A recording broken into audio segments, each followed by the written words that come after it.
Hey, tonight we're going to journey back to the early 1900s in rural England. We'll discover what it was like to be a farmer during the Edwardian era, a time when life moved at the pace of the seasons and the rhythms of nature dictated your days. You're going to experience the struggles, simple joys, and daily challenges of a family trying to make a living from the land during a difficult economic time. I promise you'll feel the morning frost on your face, the ache in your muscles after a long day's work, and the warm satisfaction of gathering around a fire after sunset. Hey, if you're enjoying these stories, I'd really appreciate a like or subscribe. I'm curious where you're listening from, so drop a comment with your location and what time it is there. Now, find a cozy spot, take a slow, deep breath, and let your body sink into comfort as we journey back in time together. Congratulations, you've just woken up in Edwardian England, sometime around 1907. It's still dark outside, but the faintest grey light is beginning to seep through the small window of your cottage bedroom. The air is bitterly cold, making your breath visible in small clouds. Your feet recoil as they touch the wooden floorboards, and you hurriedly pull on thick woolen socks that your wife knitted last winter. They're scratchy against your skin, but blessedly warm. You can hear your wife already moving about downstairs, the familiar creak of the floorboards beneath her feet as she stokes the range to life. The smell of wood smoke drifts up through the cottage. Your children, all 4 of them, are still fast asleep in the next room, huddled together under heavy blankets for warmth. January in rural Devon doesn't show mercy to anyone, least of all farmers like yourself. The cottage is what locals call a 2 up, 2 down, 2 small bedrooms upstairs and 2 rooms downstairs, a main living area and a kitchen. It's not much, but it's home, and you're fortunate compared to some. The cottage comes with your position as a tenant farmer on Squire Hawkins's land. You farm about 40 acres. Not enough to make you wealthy by any means, but sufficient to feed your family and, in good years, provide a modest income.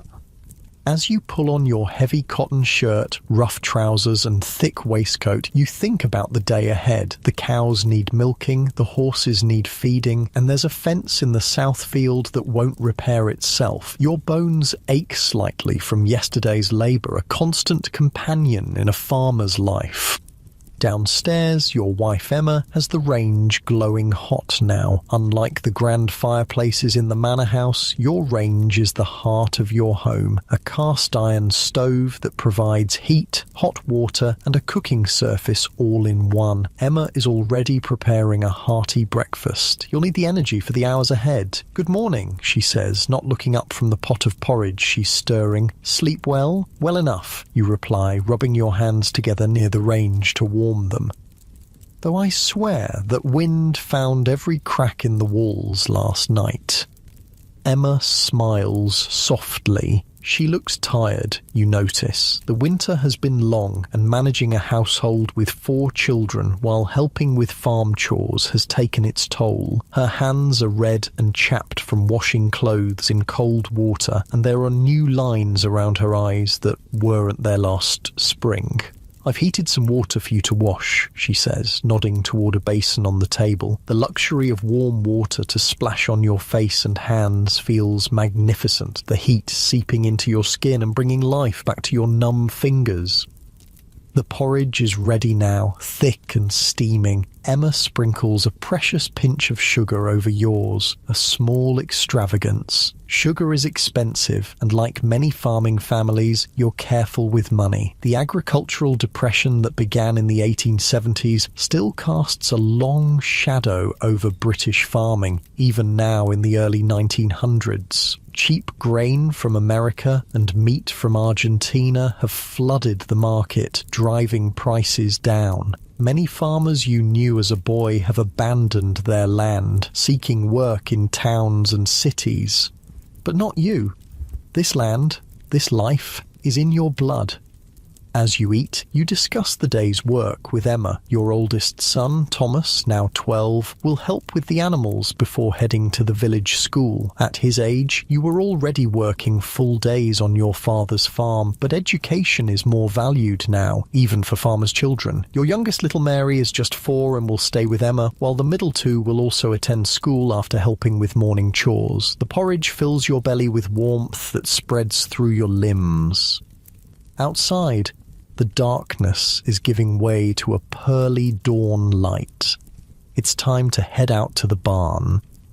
You pull on your heavy work jacket, a woolen scarf that Emma knitted years ago, and a flat cap. In your pocket is a folded handkerchief, also Emma's handiwork. Farm wives in Edwardian England are continuously sewing, knitting, and mending, their hands rarely still. The bitter cold hits you like a wall as you step outside. The ground is hard with frost crunching beneath your heavy boots. Your breath forms thick clouds in the air, and your nose and ears sting from the cold. Winter has a grip on the land that won't loosen for weeks yet. The farmyard is quiet except for the soft nickering of the horses who've heard your approach. In the barn, you light a lantern, the yellow glow illuminating the space. The sweet smell of hay mingles with the earthier scents of animals and manure. There's comfort in these familiar smells. They're the scent of life continuing, of work to be done. Your 2 cart horses, massive shires named Tom and Prince, thrust their heads over their stall doors in anticipation of breakfast. They're enormous creatures, 18 hands high, with broad backs and powerful legs. Their hooves are the size of dinner plates, and when they work the fields, the ground trembles beneath them. But for all their size, they're gentle giants, pushing their velvety noses against your chest in greeting. "Morning, lads," you murmur, patting their necks. Their warmth radiates through your gloved hands. "Ready for some breakfast, are you?" You fork fresh hay into their mangers and measure out precious oats. Feed is expensive and you're careful with the portions, but the horses are the farm's powerhouse. They need their strength. As they eat, you check their hooves and brush their coats, the repetitive motion soothing for both you and the animals. Next are the dairy cows, 6 of them, all waiting in their stalls with swollen udders. Milking is a twice-daily ritual that cannot be missed, regardless of weather or personal comfort. You sit on a small 3-legged stool beside the first cow, a docile Jersey named Buttercup, and place the metal pail beneath her. The familiar rhythm begins. Squeeze, pull, release, squeeze, pull, release, as the warm milk hisses into the bucket. The cow's body heat is welcome in the cold barn, and you lean your forehead against her flank as you work, taking comfort in her solid presence. The routine continues with each cow. Your hands, initially stiff with cold, loosen as you work. The methodical nature of milking allows your mind to wander. You think about the fields waiting under frost, about what crops to plant come spring, about whether this year will be better than the last. Farming is an act of perpetual hope, always planting for a future harvest, always believing that the next season will bring abundance. With the milking done, you carry the heavy pails back to the cottage, where Emma will strain the milk and set some aside for butter making. Some of the milk will go to feed your family, but most will be sold to the dairy cooperative in the village, providing a small but steady income. By now, your older children are awake and dressed. Thomas, your firstborn, is tall for his age and already showing the broad shoulders that will serve him well in farm work. He resembles you, same dark hair, same serious eyes. Then there's Alice, 10, who helps Emma with the younger ones. James is 7, still small but eager to prove himself useful. And little Mary, your youngest, with her mother's fair hair and your stubborn chin. "Come on then, Thomas," you say. "The chickens need feeding and the pig's probably wondering where her breakfast is."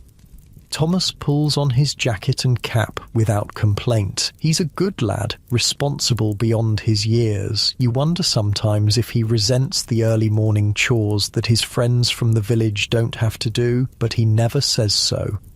Together, you and Thomas head to the chicken coop, where 24 hens and a strutting rooster are already stirring. Eggs are valuable, both for your own table and to sell, so you take good care of these birds. Thomas scatters grain while you collect the eggs, carefully placing them in a small basket. Each one represents a penny or two at market, small sums that add up over time. The family pig, a large sow named Mabel, greets you with enthusiastic grunts. She's not just a pet, she's an investment. Come autumn, she'll provide bacon, ham and sausages to see your family through the winter. For now, though, she enjoys the slops from yesterday's meals, devouring them with noisy appreciation. With the morning animal chores complete, you and Thomas return to the cottage for a quick cup of strong tea before the children head off to school. The kitchen is warm and filled with the scent of baking bread. Emma has been busy while you were in the barn. She's also packed simple lunches for the children, bread with a scraping of dripping and a small apple each. The 3 school-aged children bundle up against the cold, their scarves wrapped high around their faces so only their eyes are visible. The village school is a mile away, a brisk walk that will warm them up. You watch them go, 3 small figures growing smaller as they follow the lane toward the village, their breath clouding around them. "They'll be fine," Emma says, noticing your gaze lingering on the children. "It's stopped snowing at least." "I know," you reply. "Just thinking how different it is from when we were young. My father would have laughed at the idea of sending me to school past the age of 8. Emma nods, understanding the unspoken sentiment. Life is changing, even here in rural Devon. The old ways are slowly giving way to new ideas. Children staying in school longer, modern machinery appearing on some farms, motor cars occasionally sputtering along the village roads. It's a time of transition, and sometimes you wonder where your children will fit in this changing world. But such thoughts are a luxury you can't afford for long. There's work waiting, always work. You drink the last of your tea, the strong brew fortifying you against the cold day ahead. "I'll be mending that fence in the south field," you tell Emma, then checking on the sheep. "They should be fine, but with this cold..." "I'll have dinner ready when you come back," she promises, "and I'll bring you some tea if I can get away." You pull on your heavy work coat again and head out into the morning light. The day has brightened now, revealing a landscape transformed by frost. Every branch, every blade of dormant grass is outlined in white crystal. Your breath still clouds before you, but the bitter edge of dawn has softened slightly. The tools you need are in the small shed adjacent to the barn: a hammer, nails, some lengths of wood, and wire for the fence. Your father's tools, some of them passed down when he could no longer work the land. They're worn but well cared for, the handles smooth from years of use. In farming, you waste nothing, especially not good tools.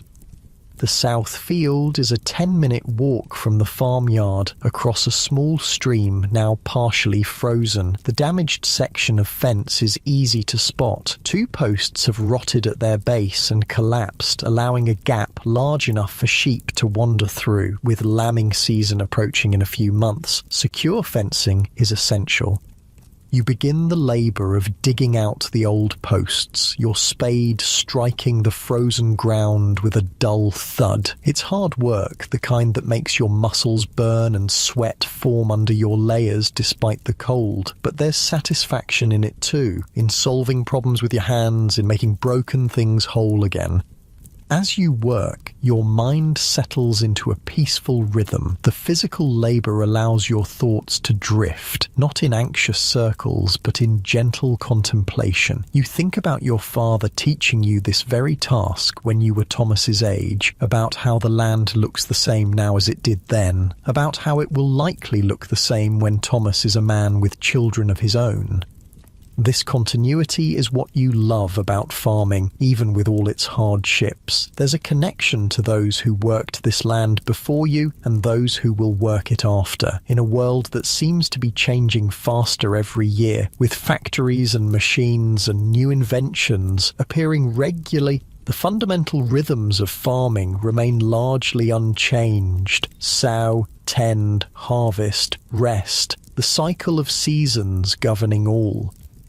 By midday, your stomach is growling and the new fence posts are secure in the ground. You pause to eat the bread and cheese Emma packed for you, sitting on a fallen log with your back to the wind. The food is simple but satisfying, the dense bread filling and the sharp cheese providing flavour. You wash it down with cold water from a metal flask. As you eat, you survey the surrounding landscape, your small corner of England. To the east, you can see the village with its church spire reaching toward the winter sky. Beyond that, rolling hills fade into the distance, some forested, others divided into a patchwork of fields like your own. To the south, on a clear day, you can just make out a sliver of sea on the horizon, though today it's obscured by winter haze. Your 40 acres are modest compared to some, but they're diverse. Pasture for the cows and sheep, fields for crops, a small orchard of apple and pear trees, and a kitchen garden near the cottage where Emma grows vegetables in season. The land is good, not the richest soil in England, but fertile enough if worked properly. After your brief rest, you continue with the fence repairs, weaving wire between the new posts and securing it tightly. Your fingers grow numb despite your gloves, and you occasionally have to stop and blow on them to restore feeling. The wind has picked up, finding its way through every gap in your clothing. By mid-afternoon, the fence is repaired and you make your way to the eastern field where the sheep are huddled together for warmth. You count them carefully, 27 in total, all Dartmoor sheep with thick white fleeces well suited to the harsh local weather. They eye you warily as you check for any signs of illness or distress. In the spring, they'll provide wool for shearing, and some of the lambs will eventually go to market for meat. The dual-purpose nature of sheep makes them valuable livestock for small farmers like yourself. As you finish checking the sheep, you notice dark clouds gathering on the western horizon. Snow, most likely. You'll need to hurry to complete your outdoor tasks before the weather turns. The last thing on today's list is gathering more firewood from the small copse of trees at the edge of your land.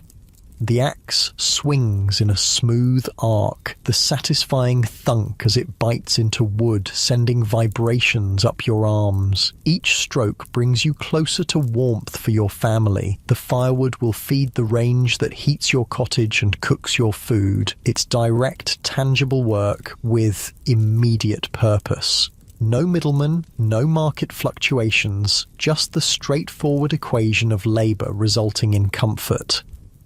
You've been chopping for perhaps half an hour when the first snowflakes begin to fall, large, lazy flakes that land on your shoulders and melt into the wool of your coat. It's time to head back. You gather the split logs into a wheelbarrow and begin the journey home, the weight making your progress slow on the increasingly slippery ground.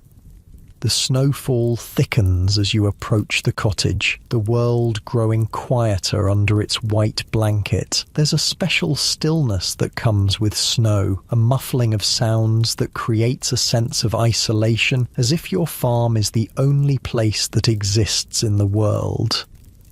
Through the cottage window you can see the warm glow of lamplight. Smoke rises from the chimney, pushed sideways by the wind. The sight of home, of shelter and warmth waiting gives your tired legs new energy for the final stretch. Emma meets you at the door, taking some of the firewood from your arms. "You're just in time," she says. "The children will be home from school soon and the snow's getting heavier. Inside, the cottage is wonderfully warm after the biting cold outside. The range radiates heat and something savoury bubbles in a pot on top. A stew made with root vegetables from your store and a small amount of salted pork. The smell makes your stomach growl appreciatively. You shed your snow-dusted outer layers and sit in the chair nearest the range, extending your hands toward the heat. The day's labour has left your muscles pleasantly tired, the kind of fatigue that promises sound sleep later. Emma brings you a cup of tea, strong and sweet. "The dairy collector came," she tells you, placing a few coins on the table, payment for yesterday's milk. And Mrs. Perkins from the village stopped by to ask if we'd have extra eggs to sell next week. Her sister's family is visiting. You nod, mentally calculating what you can spare. Every penny helps, especially in winter when farm income is at its lowest. The Edwardian economy has not been kind to small farmers. While the Industrial Revolution brought wealth to factory owners and the upper classes enjoy unprecedented luxury, farming families like yours often struggle to stay afloat.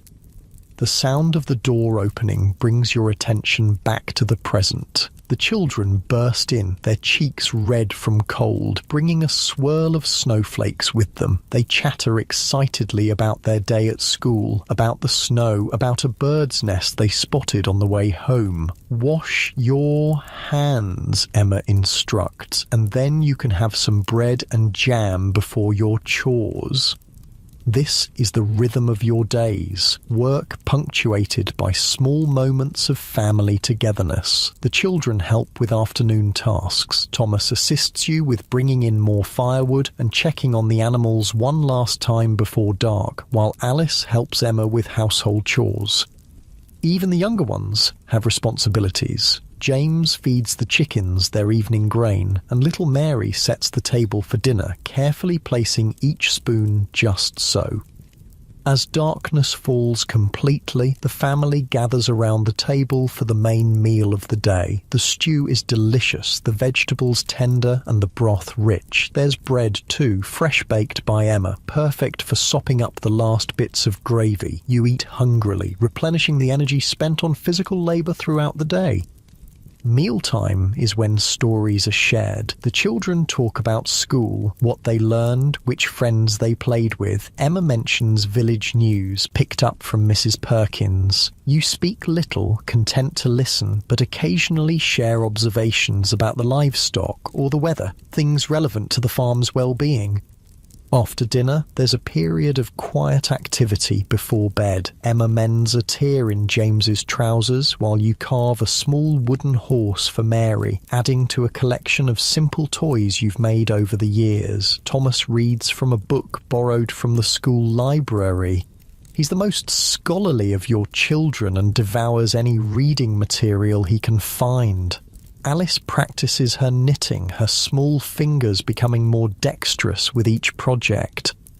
The snowfall continues outside, visible through the window as white flakes swirling in the darkness. Inside, the lamp casts a golden glow over your family, creating a warm island in the winter night. As the evening grows late, the children's eyelids begin to droop. The day's activities, school, chores, play, have tired them out. One by one, they wash up at the basin, change into night clothes and climb the narrow stairs to bed, with Emma following to tuck them in and perhaps tell a short story to the younger ones. Left alone downstairs, you bank the fire in the range, ensuring it will provide some heat through the night without needing constant attention. Through the floorboards, you can hear the murmur of Emma's voice as she speaks softly to the children, then the creak of the stairs as she descends. "They're all asleep already," she says, returning to her mending. "Even Thomas couldn't keep his eyes open." You nod, unsurprised. It's the fresh air and honest work. Does a body good. The two of you sit in companionable silence for a time, the only sounds the ticking of the clock on the mantel, the occasional pop from the range, and the whisper of Emma's needle through fabric. These quiet evening hours are precious, a time to rest before sleep, to prepare mentally for tomorrow's tasks. "What are you thinking about?" Emma asks eventually, noticing your thoughtful expression. "Spring," you admit, wondering if we should try that new variety of wheat Farmer Morris mentioned. He says, "The yield is better." Emma smiles. "Always looking ahead, aren't you? Winter's barely started and you're already planning for planting." "That's farming for you," you reply with a small shrug, always thinking of the next season. It's true. Despite the hardships, the physical toll, the economic uncertainties, the whims of weather, there's always hope in farming. Each season brings new possibilities, new chances for a better harvest, a better price at market, a step towards security for your family. As the clock strikes 9, you and Emma prepare for bed. The cottage has grown cooler as the range's heat diminishes, and you move quickly to change into nightclothes and slip under the heavy quilts. The bed is cold at first, but your combined body heat soon creates a pocket of warmth. Emma's breathing gradually slows and deepens as she drifts into sleep, her body relaxing after a long day of household labour. You lie awake a bit longer, listening to the wind outside and the occasional creak of the cottage settling. Your mind reviews the day's work and plans for tomorrow. There will be the same morning routine with the animals, but then you need to repair a leak in the barn roof, check on the winter wheat planted in the west field, and perhaps visit the blacksmith in the village about getting new shoes for the horses. The mental checklist is comforting rather than stressful, a way of ordering your world, of breaking the immense task of running a farm into manageable pieces. As your thoughts grow more fragmented and your eyelids heavier, you surrender to sleep, your body grateful for the rest. Tomorrow will bring its own challenges and satisfactions, its own mixture of hard work and small joys. Such is the life of an Edwardian farmer, difficult in many ways but rich in others, connected to the land, to the seasons, to the ancient rhythms that have governed rural life for centuries. Despite the changes happening in the wider world, the automobiles, the factories, the shifting politics, here on your small farm, life continues much as it has for generations. And in that continuity, there is profound comfort. Outside, the snow falls silently, covering the fields and farmyard in a clean white blanket. Inside, the farmer sleeps, gathering strength for another day on the land. The first signs of spring come gradually to your Edwardian farm like a slow awakening after the long winter slumber. You notice them in small ways at first, the days stretching longer by increments, the occasional brave bird song piercing the dawn silence, the subtle softening of the frozen ground beneath your boots. These gentle harbingers of change bring a lightness to your step despite the mud that now sucks at your feet where ice once crackled. March arrives with its characteristic unpredictability, alternating between benevolent sunshine and bitter winds that cut through your woolen jacket. But even on the harshest days, there's promise in the air. The ewes in the eastern field have grown heavy with their unborn lambs. Their usually nimble movements now deliberate and slow. You check on them frequently, knowing that lambing season, with its sleepless nights and constant vigilance, is imminent. This morning, you rise even earlier than usual, sensing the changing season in your bones. The bedroom is still cold, but less bitingly so than in the depths of winter. Emma stirs beside you, but doesn't wake as you dress quietly in the dim light. Downstairs, you build up the fire in the range, a task usually done by Emma. It's a small gesture, allowing her a few more precious minutes of sleep before her day of endless household tasks begins. With the range beginning to radiate heat, you step outside into the pre-dawn darkness. The air smells different now. There's moisture in it, and the faint scent of earth emerging from its winter dormancy. Your breath still clouds before you, but the bitter edge of winter has softened. In the barn, the animals sense the changing season too. The cows are more restless during milking, and even the stoic workhorses, Tom and Prince, seem eager to be out of their stalls. Soon they'll be working long days in the fields, their massive shoulders straining against the plough as you prepare the land for planting.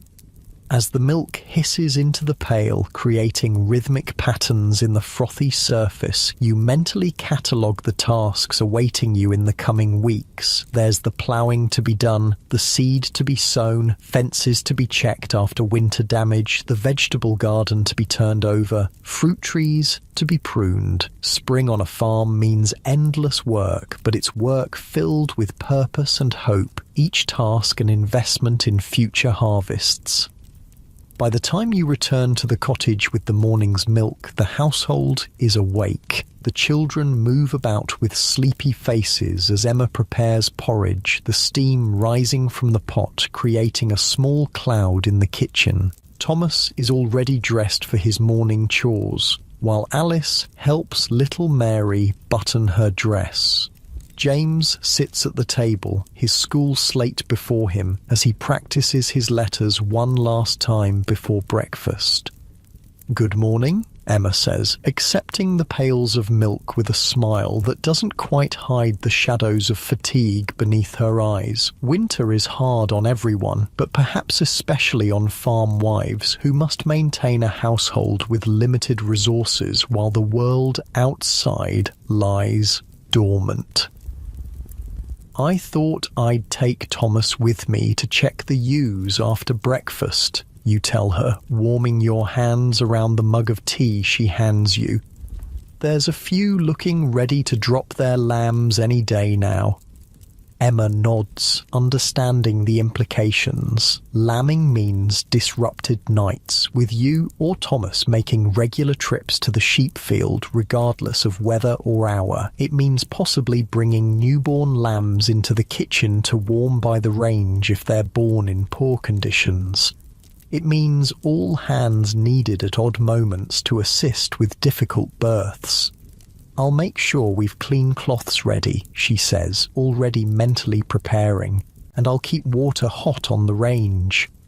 Breakfast is quickly consumed, porridge with a drizzle of precious honey from your own beehives, and thick slices of bread with a scraping of butter. The older children will head to school after their morning chores, but today Thomas will stay home to help with the lambing preparations. After breakfast, you and Thomas walk to the eastern field where the pregnant ewes graze. The morning has brightened now, the sun casting long, pale light across the landscape. Frost still glitters in shaded areas, but where the sun touches, tiny green shoots are beginning to emerge from the soil, the first tentative growth of spring. "What are we looking for, Dad?" Thomas asks, his breath clouding in the cool air.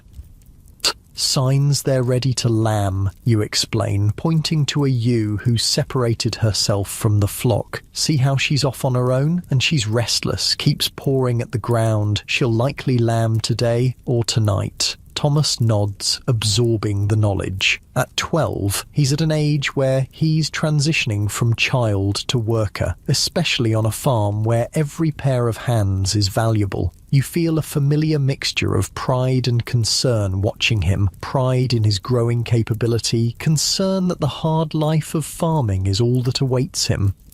"Will I need to help with the birthing?" he asks, a touch of apprehension in his voice. "Only if there's trouble," you assure him. "Most ewes manage fine on their own. Our job is mostly watching and waiting, making sure nothing goes wrong." You continue checking each ewe, noting which ones seem closest to giving birth. Thomas follows, asking questions and gradually gaining confidence in his assessments. This passing of knowledge from father to son has occurred on farms for countless generations. A practical education rooted in observation and experience rather than books and classrooms.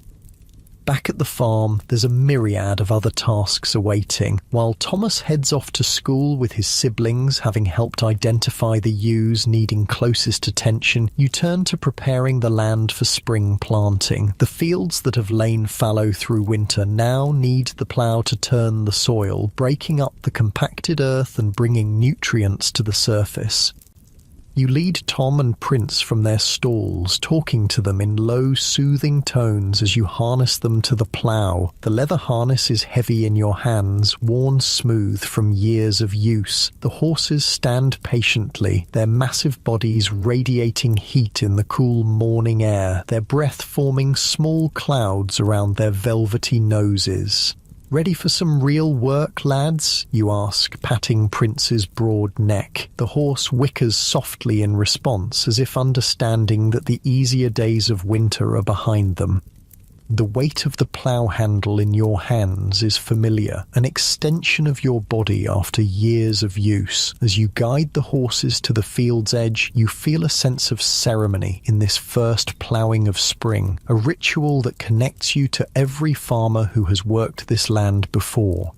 "Walk on," you command, and the horses lean into their collars, their enormous strength making light work of pulling the plough. The metal blade cuts into the earth with a satisfying sound, turning over the soil to expose the dark, rich layers beneath. Behind you stretches a neat furrow, the first of many that will transform this field into a seedbed for wheat. There's an art to ploughing that took you years to master, maintaining the correct depth, creating straight furrows, turning at the field's end without disrupting the pattern. It's physical work that requires constant adjustment of the plough and communication with the horses. Your hands grow calloused from gripping the handles, and your shoulders ache from the consistent pressure. But there's peace in this labour too. The rhythmic pace of the horses, the smell of fresh-turned earth, the gradual transformation of the field all create a meditative state where your mind can wander while your body performs its well-practiced task. You think about the seeds that will soon be planted here, about the rain and sunshine they'll need to grow, about the harvest that seems so distant now but will arrive all too quickly. By midday, the sun has gained strength, warming your back as you work. You've completed several acres, the neat furrows stretching behind you like corduroy. When Emma appears at the field's edge with a basket over her arm, you're grateful for the break. "Thought you might be ready for some dinner," she calls, using the country term for the midday meal. You guide the horses to the end of the furrow before stopping, giving them a rest while you join Emma under the shade of an old oak tree at the field's edge. She's brought bread, cheese and cold meat from yesterday's roast, simple fare but welcome after a morning of physical labour. "How's the ploughing coming?" she asks, handing you an earthenware cup of cider from your autumn pressing. "Well enough," you reply, taking a long drink. The cider is cool and refreshing, with just enough tartness to quench your thirst. "Another day should see this field done, then we can start on the north field." Emma nods, her gaze moving over the ploughed sections. She understands farming as well as you do, having grown up on a farm herself. In Edwardian rural communities, a farmer's wife is as much a part of the agricultural enterprise as her husband, though her contributions often take different forms. "I saw Farmer Perkins on my way here," she mentions, referring to your nearest neighbour whose land borders yours to the west. "He's got that new steel plough he was talking about at Christmas. Had it delivered yesterday." You nod, chewing thoughtfully. New farming implements are appearing more frequently now as the manufacturing industry produces more advanced equipment, but such innovations are expensive, beyond the reach of many small farmers like yourself who rent rather than own their land. "How did it look?" you ask, curious despite your skepticism.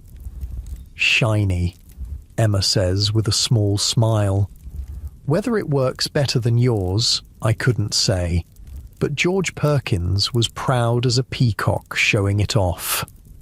You both laugh softly at the image. Farmer Perkins is known for his enthusiasm for new gadgets and methods, some of which prove worthwhile and others which are quickly abandoned. Well, Tom and Prince don't seem to mind our old plough, you say, glancing at the horses who are contentedly cropping grass at the field's edge, and it's done well enough for us these past years.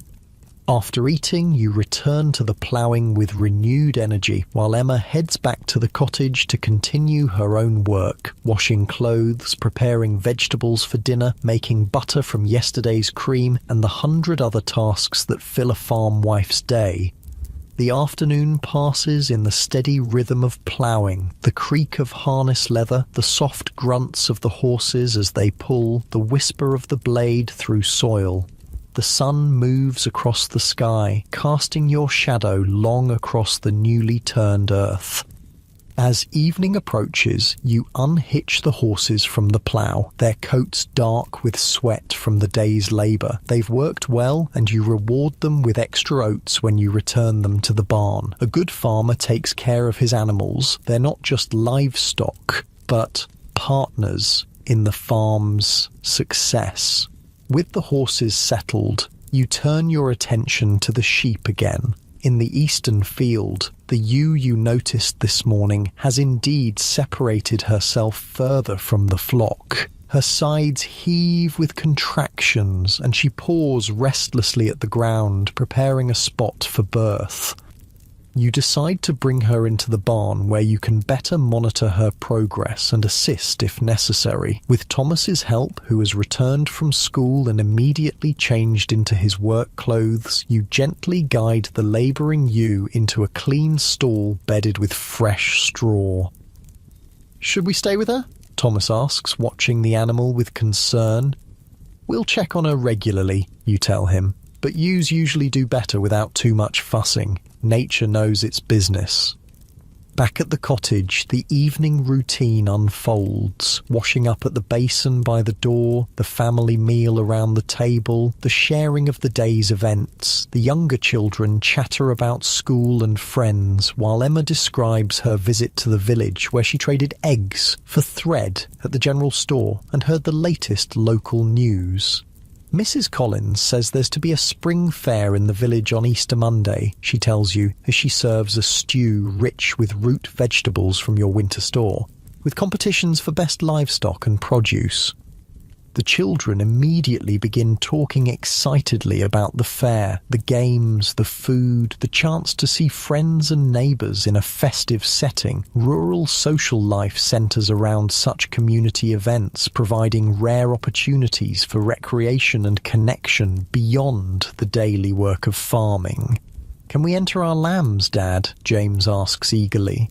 "We'll see," you reply, non-committal but not dismissing the idea. A prize at the fair would bring not just a small monetary reward, but also prestige, potentially increasing the value of your livestock when it comes time to sell. After dinner, while Emma supervises the younger children's preparations for bed, you and Thomas make another trip to the barn to check on the labouring ewe. In the lantern light, you can see she's progressed. The first signs of the lamb are visible now. "Look there," you say quietly to Thomas, pointing. "You can see the front hooves and nose emerging. That's good, means the lamb is positioned correctly." Thomas watches intently as the ewe strains, pushing the lamb further into the world with each contraction. There's no need for your intervention. The birth is proceeding normally. Within 20 minutes, the lamb slides completely free, a wet bundle of spindly legs and matted wool. The ewe immediately begins licking her newborn vigorously, cleaning away the birth fluids and stimulating the lamb's circulation. The lamb, initially motionless, soon begins to twitch and then struggle to rise on wobbly legs. "She knows exactly what to do," Thomas says with wonder in his voice. "Been happening this way since before people were around to watch," you reply, sharing his appreciation for the natural miracle unfolding before you. You stay long enough to ensure the lamb begins nursing, drawing the colostrum-rich first milk that will provide crucial antibodies. Then, satisfied that mother and baby are doing well, you and Thomas head back to the cottage, your breath visible in the cool night air, the stars brilliant overhead in the clear spring sky. The next few weeks pass in a blur of activity as spring takes hold of the land. Lambing continues, with most births occurring without complications. The fields are ploughed and sown with wheat, barley and oats. In the kitchen garden, Emma plants rows of vegetables, potatoes, carrots, onions, peas and beans that will feed your family through the coming seasons. The orchard trees burst into blossom, their branches thick with white and pink flowers that attract bees from your hives. The sound of buzzing fills the air on sunny days as the industrious insects collect nectar, ensuring both pollination of your fruit trees and honey for your table. The pace of work is relentless, but there's joy in it too. The satisfaction of working in harmony with the seasons, of participating in the ancient cycles of growth and renewal. You rise before dawn and work until dusk, your body aching with honest fatigue at day's end. Market day in the nearby town provides a welcome break from farm routines. Once a month you load a cart with whatever you have to sell: eggs, butter, perhaps a lamb or two, some early vegetables from the kitchen garden. Thomas comes with you, learning the business side of farming, how to assess the quality of livestock, how to negotiate prices, when to hold firm and when to compromise. The market square is bustling with activity, farmers with their produce, craftsmen selling tools and household goods, women with baskets of eggs or homemade preserves. Livestock pens hold sheep, cattle and pigs waiting to be sold. The air is filled with the sounds of haggling, the lowing of cattle, the chatter of people catching up on news and gossip. You sell your goods for fair prices, not remarkable but adequate. Like most small farmers in Edwardian England, you operate on narrow margins, vulnerable to fluctuations in market prices and weather conditions. But today has gone well enough, and you allow Thomas to spend a penny on a sweet treat before you head home. On the cart ride back to the farm, with the town receding behind you, Thomas asks a question that's clearly been on his mind. "Dad, do you think I'll be a farmer too when I'm grown?"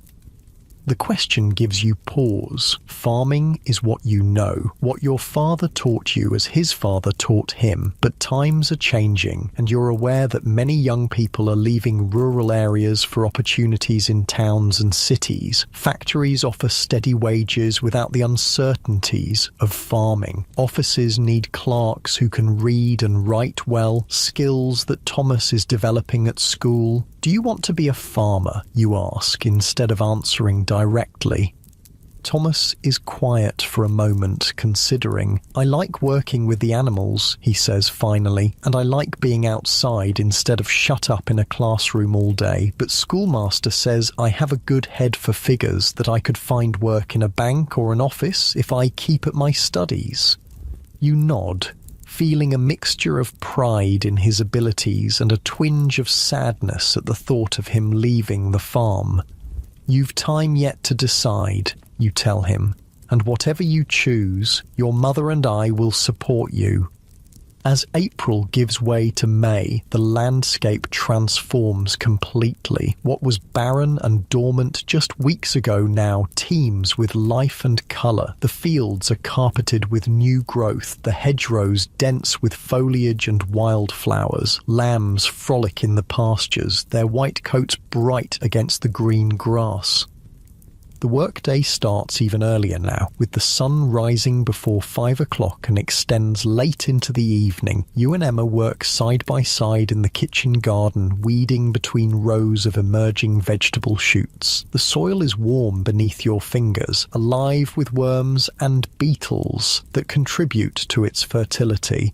"The peas are coming along nicely," Emma remarks, carefully removing a dandelion from among the seedlings. "We should have fresh ones by June if this weather holds." You agree, your mind half on the garden and half on the fields beyond, where the wheat and barley are sending up tender green shoots. Rain would be welcome soon, though. Ground's getting dry. Emma gives you a knowing look. "Farmers," she says with a gentle tease in her voice, "never satisfied with the weather. Too wet, Too dry, too cold, too hot. You smile ruefully, acknowledging the truth in her words. Weather is the farmer's constant preoccupation, the uncontrollable element that can mean the difference between abundance and hardship. As if in answer to your concerns, clouds begin gathering on the western horizon that afternoon. By evening, the sky has darkened, and the air holds the distinctive smell that precedes rainfall. You hurry to complete outdoor tasks before the downpour, ensuring animals have shelter, checking that tools are properly stored, securing anything that might be damaged by water. The rain begins just as darkness falls, a gentle patter on the cottage roof that gradually intensifies. You sit by the range with Emma, darning socks while she mends a tear in James's school shirt. The children are already in bed, lulled to sleep by the rhythmic sound of rain. "Good for the crops," you say, listening to the water drumming on the roof. "Good for the washing too," Emma adds practically. "Rain-caught water is softer than well water. I'll put out the butts tomorrow to catch some for laundry day."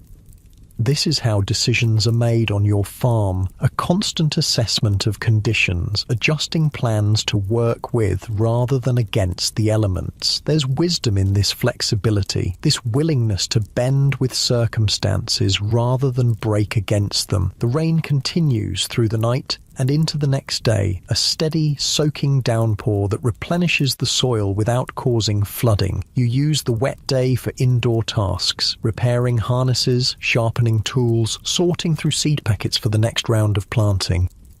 By afternoon, the rain has tapered to a drizzle, and you venture out to check on the livestock. The farm is transformed by the rainfall, the colours more vibrant, the air fresher. Water drips from tree branches and collects in shining puddles that reflect the clearing sky.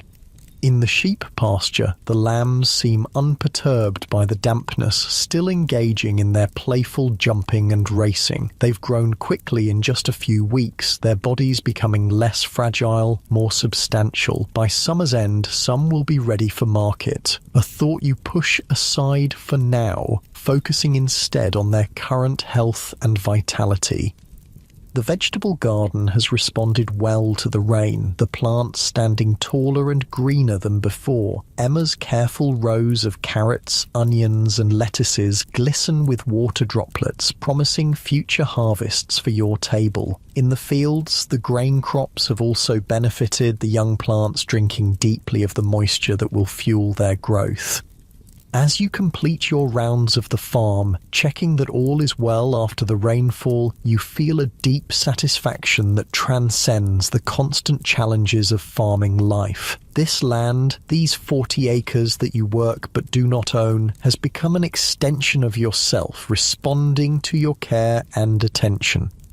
The coming months will bring their own demands and rewards. Haymaking in June, harvest in late summer, apple picking in autumn. There will be setbacks and disappointments alongside successes. But for now, in this moment of perfect spring freshness after rain, you allow yourself to simply appreciate the beauty of your surroundings and the privilege of working in partnership with nature. The sun breaks through the clouds as evening approaches, casting golden light across the rain-washed landscape. You pause in your work to watch it set, aware that such moments of stillness are rare in a farmer's life, especially in spring when there's always more to be done than hours to do it.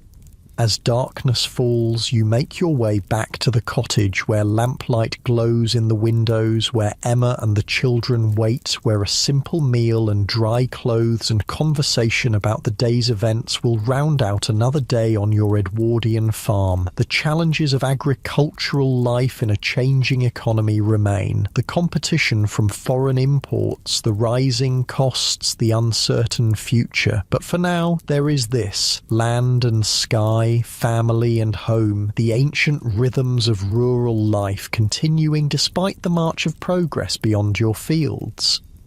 In the cottage doorway, you pause to look back at your farm, now silvered by emerging moonlight. A fox barks in the distance, an owl calls from the old oak tree, and somewhere in the barn, a lamb bleats softly for its mother. These are the sounds of continuity, of life persisting through seasons and years and generations. You step inside, closing the door on spring darkness, moving toward the warmth and light of home. Summer arrives on your Edwardian farm not with sudden drama, but as a gradual intensification, longer days stretching toward their peak, the strengthening sun warming the soil deep beneath its surface, and the landscape shifting from the bright, tender green of spring to the deeper, more substantial hues of maturity. The pace of farm work, already quickened with spring's demands, accelerates further as the growing season reaches its height. Your days now begin with the first glimmer of dawn around 4 in the morning, and often don't end until twilight fades after 9. These extended hours of daylight are both blessing and challenge, offering more time for necessary tasks but demanding more from your already tired body. Even in your sleep, your muscles remember the day's labour, a constant ache that has become such a familiar companion you hardly notice it anymore. This June morning finds you in the hayfield, scythe in hand, your body falling into the ancient rhythm of the mowing dance. The metal blade whispers through the grass with each swing, laying down neat swathes behind you. Thomas works alongside you, having mastered the technique surprisingly quickly. At 13 now, his birthday having passed in May, he's growing stronger by the week, his movements becoming more assured as he takes on increasingly adult responsibilities. The air is sweet with the scent of cut grass and wildflowers, clover, buttercups and meadowsweet all falling beneath your blades. Bees buzz drowsily from bloom to bloom in the sections not yet cut, their industry matching your own. Sweat trickles down your back, soaking your shirt despite the early hour. By midday, the sun will be fierce, making this morning work especially precious. Mind your swing, you call to Thomas, noticing he's beginning to rush as fatigue sets in. Steady and even saves strength.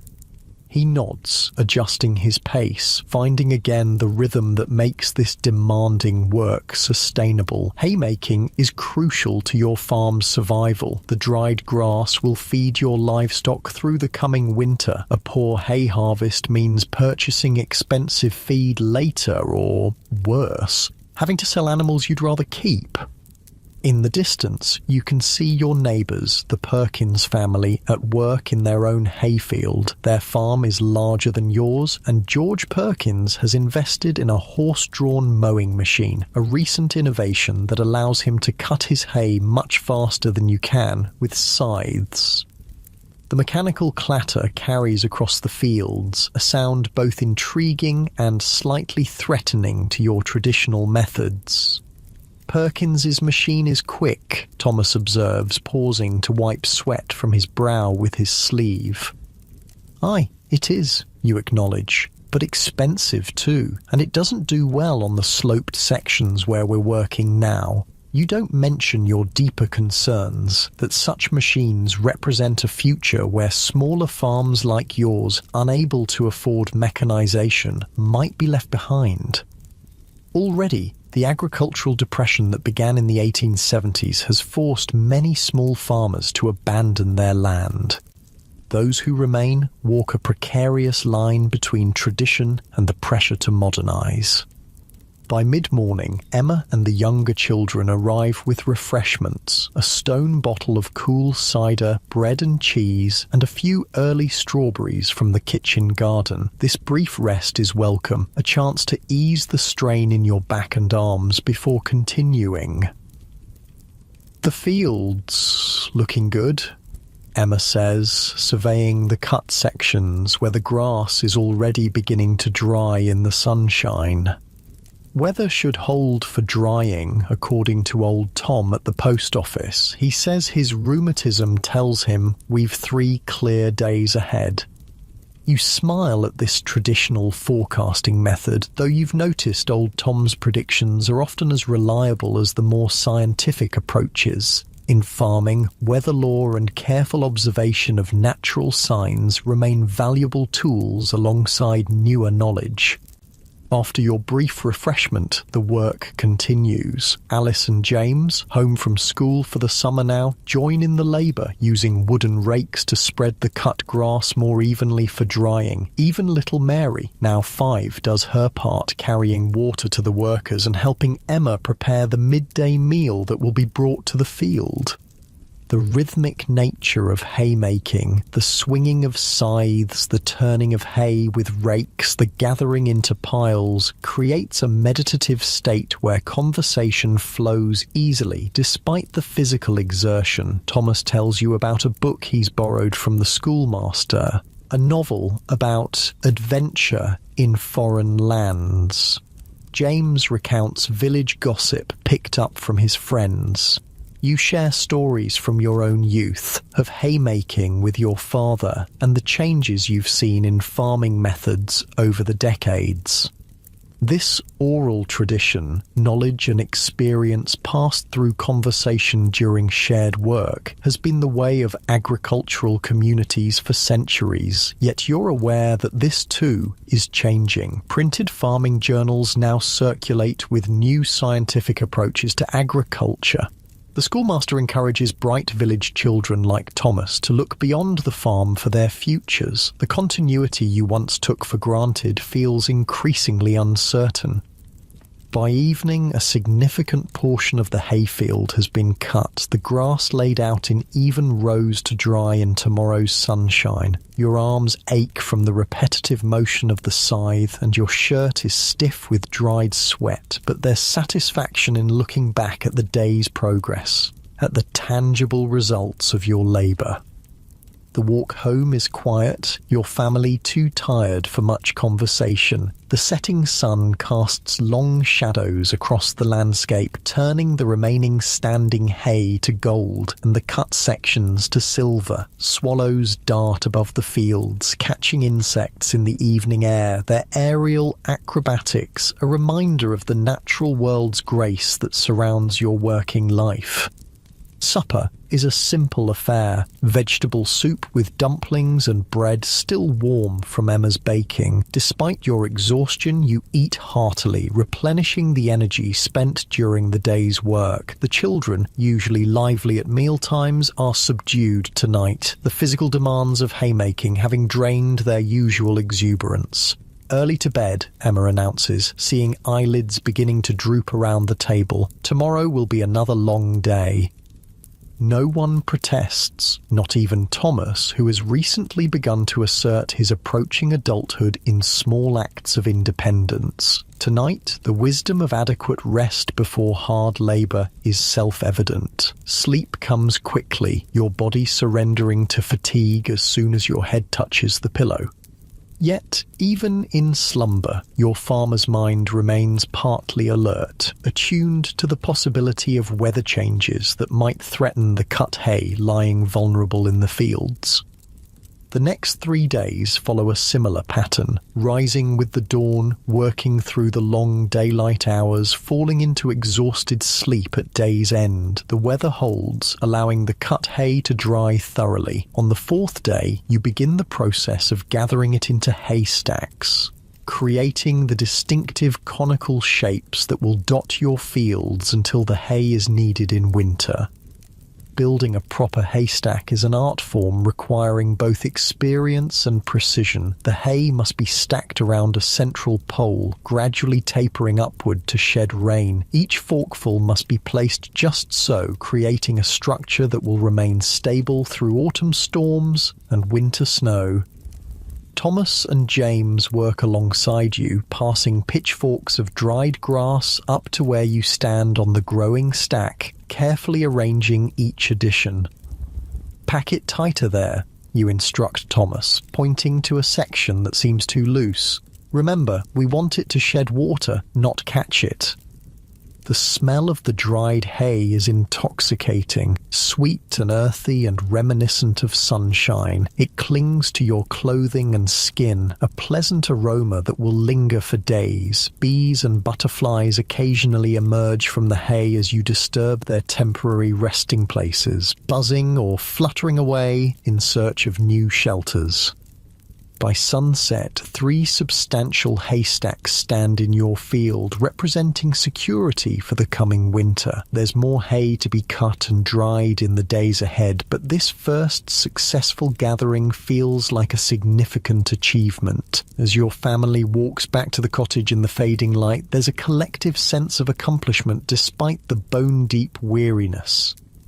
The haymaking continues through the following week, interspersed with other essential summer tasks, tending the vegetable garden, checking on the growing grain crops, maintaining the fruit trees in the small orchard. The sheep need shearing too, their heavy winter coats becoming uncomfortable in the summer heat.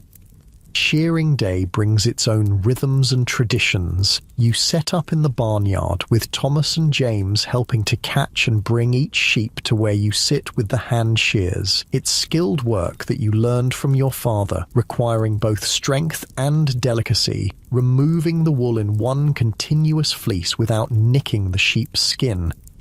The lanolin from the wool coats your hands, making them soft despite the rigors of farm work. The distinctive smell of sheep, a musky animal scent intensified by summer heat, fills the barnyard. Each animal, relieved of its heavy coat, bounds away looking strangely diminished, almost comical in its nakedness. Emma and Alice gather the fleeces, rolling them properly and storing them in sacks. Later, some will be sold to the wool merchant who travels through the rural districts each summer, while Emma will keep some for spinning during the quieter winter months. The money from the wool sale is modest but welcome, a small addition to the farm's income that might purchase new shoes for the children or replenish household necessities. As June transitions to July, the landscape reaches its full summer abundance. The hedgerows are thick with foliage and wild roses, providing homes for countless birds whose songs form a constant backdrop to your work. The kitchen garden overflows with produce. Peas and beans climbing their supports, carrots and onions swelling beneath the soil, lettuces and cabbages forming tight heads. Emma preserves this bounty through various methods, bottling fruits, making jams, pickling vegetables, drying herbs. The cottage kitchen becomes a processing centre, the range constantly in use despite the summer heat, the air fragrant with vinegar, sugar and spices. These preserved foods will be crucial additions to your winter diet, providing variety and nutrients when fresh produce is scarce. The wheat and barley in your fields have transformed from the tender green shoots of spring to sturdy plants bearing heavy heads of grain, their colour shifting gradually from green to gold as July progresses. You walk the fields regularly, checking for signs of disease or pest damage, estimating the potential yield, offering silent gratitude for what appears to be a promising harvest ahead. Market days continue monthly, providing opportunities to sell excess produce and livestock and to purchase necessities you cannot produce yourself. These trips to town also offer glimpses of the wider world beyond your farm, the fashions of townspeople, the occasional motor car raising dust on the main street, the newspapers with their reports of political developments and international events. It's at the July market that you first hear detailed discussion of a topic that has been mentioned occasionally in recent months, the possibility of war in Europe. Several farmers gather around Perkins, who takes a newspaper and considers himself well informed on political matters. Germany's building up its navy to rival Britain's, he explains, his expression serious. And there's all sorts of alliances between different countries, like a pile of kindling just waiting for a spark. You listen with half an ear, more concerned with the immediate realities of your farm than distant international relations. Yet you notice Thomas paying close attention to the conversation, his expression thoughtful. At 13, he's becoming increasingly aware of the world beyond the farm, his horizons expanding through education and natural curiosity. The high point of the summer social calendar is the village fair held in early August, a day when farm work is set aside for community celebration. This year, encouraged by the children's enthusiasm, you decide to enter some of your farm's produce in the competitions. A fleece from your best ewe, some particularly fine carrots from Emma's garden, and a jar of her strawberry preserves. Fair day dawns clear and warm, perfect weather for the outdoor festivities. The family dresses in their Sunday best, clothes reserved for church and special occasions, stored carefully in the cottage's single wardrobe. Emma wears a blouse and skirt in subdued colours. Practical even in her finery, with her hair arranged more elaborately than usual beneath a modest hat. You don your good suit, slightly tight across the shoulders after years of farm work, with a collar that feels constraining after the open necks of work shirts. The children are scrubbed to unprecedented cleanliness, their hair slicked down with water, their faces shining with excitement. Thomas, in particular, seems to have grown overnight, his wrists extending beyond his jacket sleeves, a sign that new clothes will soon be needed, an expense you mentally add to the farm's necessities. The village green has been transformed with bunting and stalls, a small brass band playing cheerful tunes, and various competitions and games arranged around the perimeter. Farmers from throughout the district have brought their best livestock and produce, creating an impressive display of rural productivity. Your family separates upon arrival, drawn to different attractions. Emma takes Mary to admire the handicrafts, quilts, embroidery, knitted items, while James heads straight for the games where village boys are testing their skill at throwing rings over posts. Thomas lingers near a demonstration of a small steam engine, fascinated by the mechanical marvel. You make your way to the livestock pens where sheep, cattle and pigs are being judged. It's an opportunity to assess other farmers' stock, to exchange information about breeding and feeding methods, to maintain the connections that form the backbone of rural community. "Fine-looking lambs you've got this year," comments Farmer Wilson, an elderly man who has worked his land for over 5 decades. "Good confirmation on that ram lamb particularly." You acknowledge the compliment with a nod, pleased by the recognition from someone whose opinion carries weight in farming circles. Such moments of professional validation are rare but deeply satisfying. The judging proceeds through the morning with good-natured competition and occasional dispute about the decisions. Your fleece receives a commendation, though not a prize, while Emma's strawberry preserves wins second place in their category, earning a small rosette she'll display proudly on the cottage mantelpiece. The highlight of the fair is the communal midday meal, where trestle tables arranged on the green are laden with food contributed by village families. The abundance is impressive. Pies, hams, salads, breads, cakes and puddings, creating a feast that contrasts with the usual simple fare of working days. Your family gathers with neighbours and friends, sharing food and conversation in the August sunshine. The harvest is the main topic of discussion, when it will begin in earnest. Predictions about yields, concerns about weather in the crucial weeks ahead, but there's lighter talk too. Jokes and stories, updates on family members who have moved away, gentle gossip about village affairs.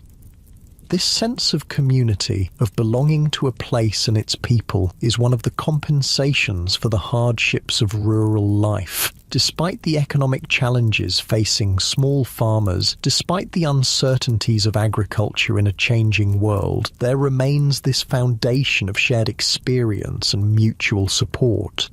As afternoon progresses, the fair's activities continue with races for children, displays of traditional rural skills, and music for dancing on a wooden platform erected for the occasion. You watch as Thomas awkwardly asks a neighbour's daughter to dance, his face flushed with nerves, taking his first steps into the adult social world. Emma, sitting beside you on a bench in the shade of an old oak tree, follows your gaze and smiles. "He's growing up," she says softly. "They all are." There's a wistfulness in her voice that echoes your own feelings, pride in your children's development mingled with awareness of how quickly childhood passes, especially in rural communities where adult responsibilities come early. The fair continues until evening, concluding with the awarding of the grand prizes for best livestock and produce. As darkness falls, lanterns are lit around the green, creating pools of golden light in which families gather before beginning their journeys home. Your own family walks back to the farm under a sky brilliant with stars, the children tired but happy, carrying their small prizes and treats. The day of leisure has been refreshing, a necessary break from constant labour, but tomorrow the work will resume, the endless cycle of tasks that farming demands. August progresses, the heat sometimes becoming oppressive, particularly during the midday hours. You adjust your working schedule, beginning even earlier and taking a longer rest during the hottest part of the day before continuing until dusk. The grain in your fields has ripened fully now, the heads heavy and golden, bending slightly under their own weight. Harvest is approaching, the most crucial and demanding period in the farming year. The timing must be perfect, the grain cut when fully ripe but before any storms can damage it. You watch the sky constantly, reading the clouds, feeling the direction of the wind, making daily assessments of the crop's readiness. Unlike some larger farms that have acquired mechanical reapers, your harvest will be done by hand with scythes, the cut grain gathered and bound into sheaves. It's labour-intensive work that will require all hands and likely some hired help from the village. You begin making arrangements, speaking with several men who regularly assist with harvesting, ensuring they'll be available when needed. The evening before harvest begins, there's a heightened energy in the cottage despite physical tiredness. Emma prepares a heartier meal than usual, a rabbit stew with dumplings and vegetables from the garden, followed by a blackberry pudding using fruit the children gathered from the hedgerows. The harvest ahead will demand every ounce of strength your family possesses. Weather looks to hold fair, you observe, glancing out the cottage window at the clear evening sky. We'll start at first light. No one needs to be told the importance of the coming days. The grain harvest represents the culmination of months of work, the farm's primary income source, the difference between modest security and potential hardship in the year ahead. As you sit by the range that evening, mending the leather finger guards used during harvesting to protect against cuts from the sharp grain stalks, you feel the weight of responsibility that comes with farming life. So much depends on factors beyond your control: weather, market prices, the health of crops and livestock. Yet there's deep satisfaction too in this ancient partnership with the land. This participation in cycles of growth and harvest that stretch back through countless generations.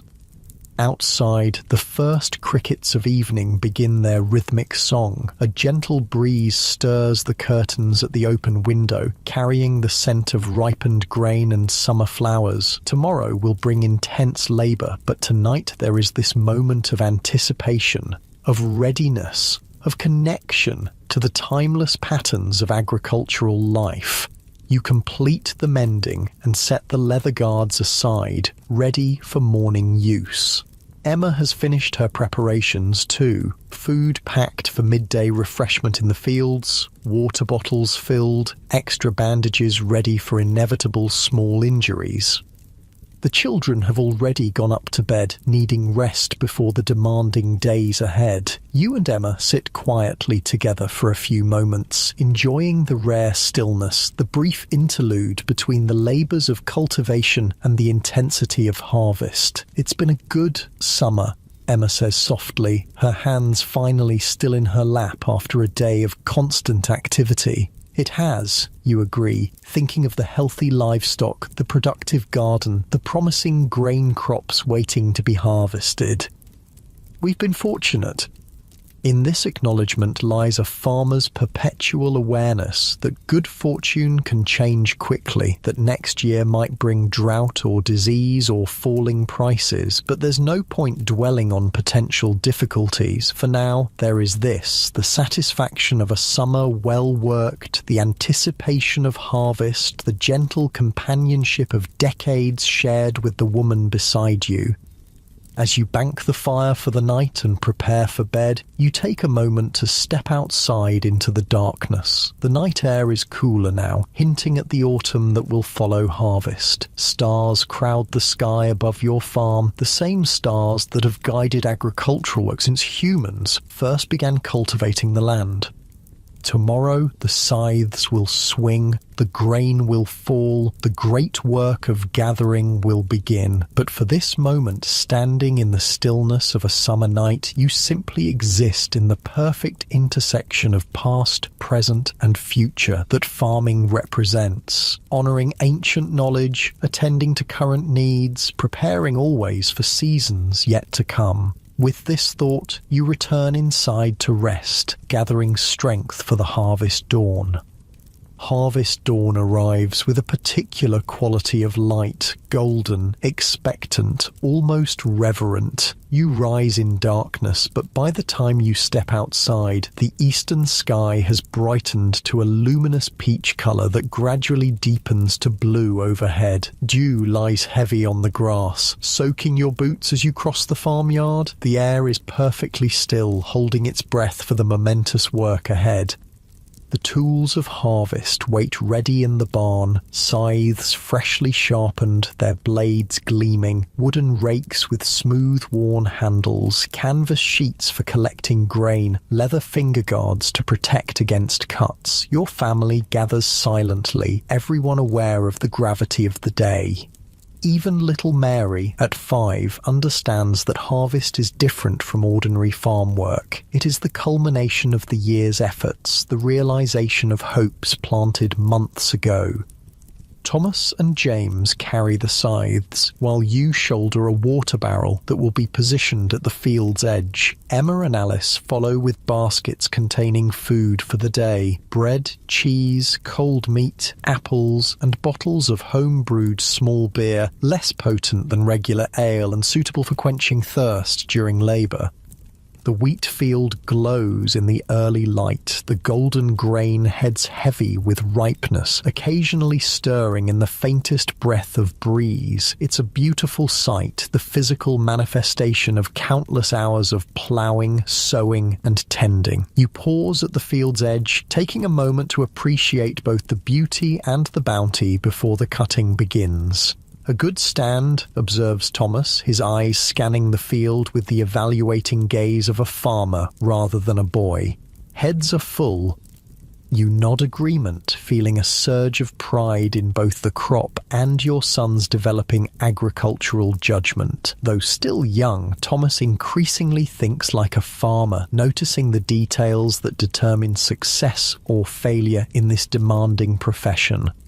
The villagers who have come to help with the harvest arrive as the sun clears the horizon. 4 men and 2 older boys, all experienced in the work ahead. There are fewer helpers than in your father's day, when harvest was an all-community affair. Many have left for factory jobs in towns. Lured by regular wages and shorter working hours, those who remain command higher pay for their harvest labour, another economic pressure on small farms like yours.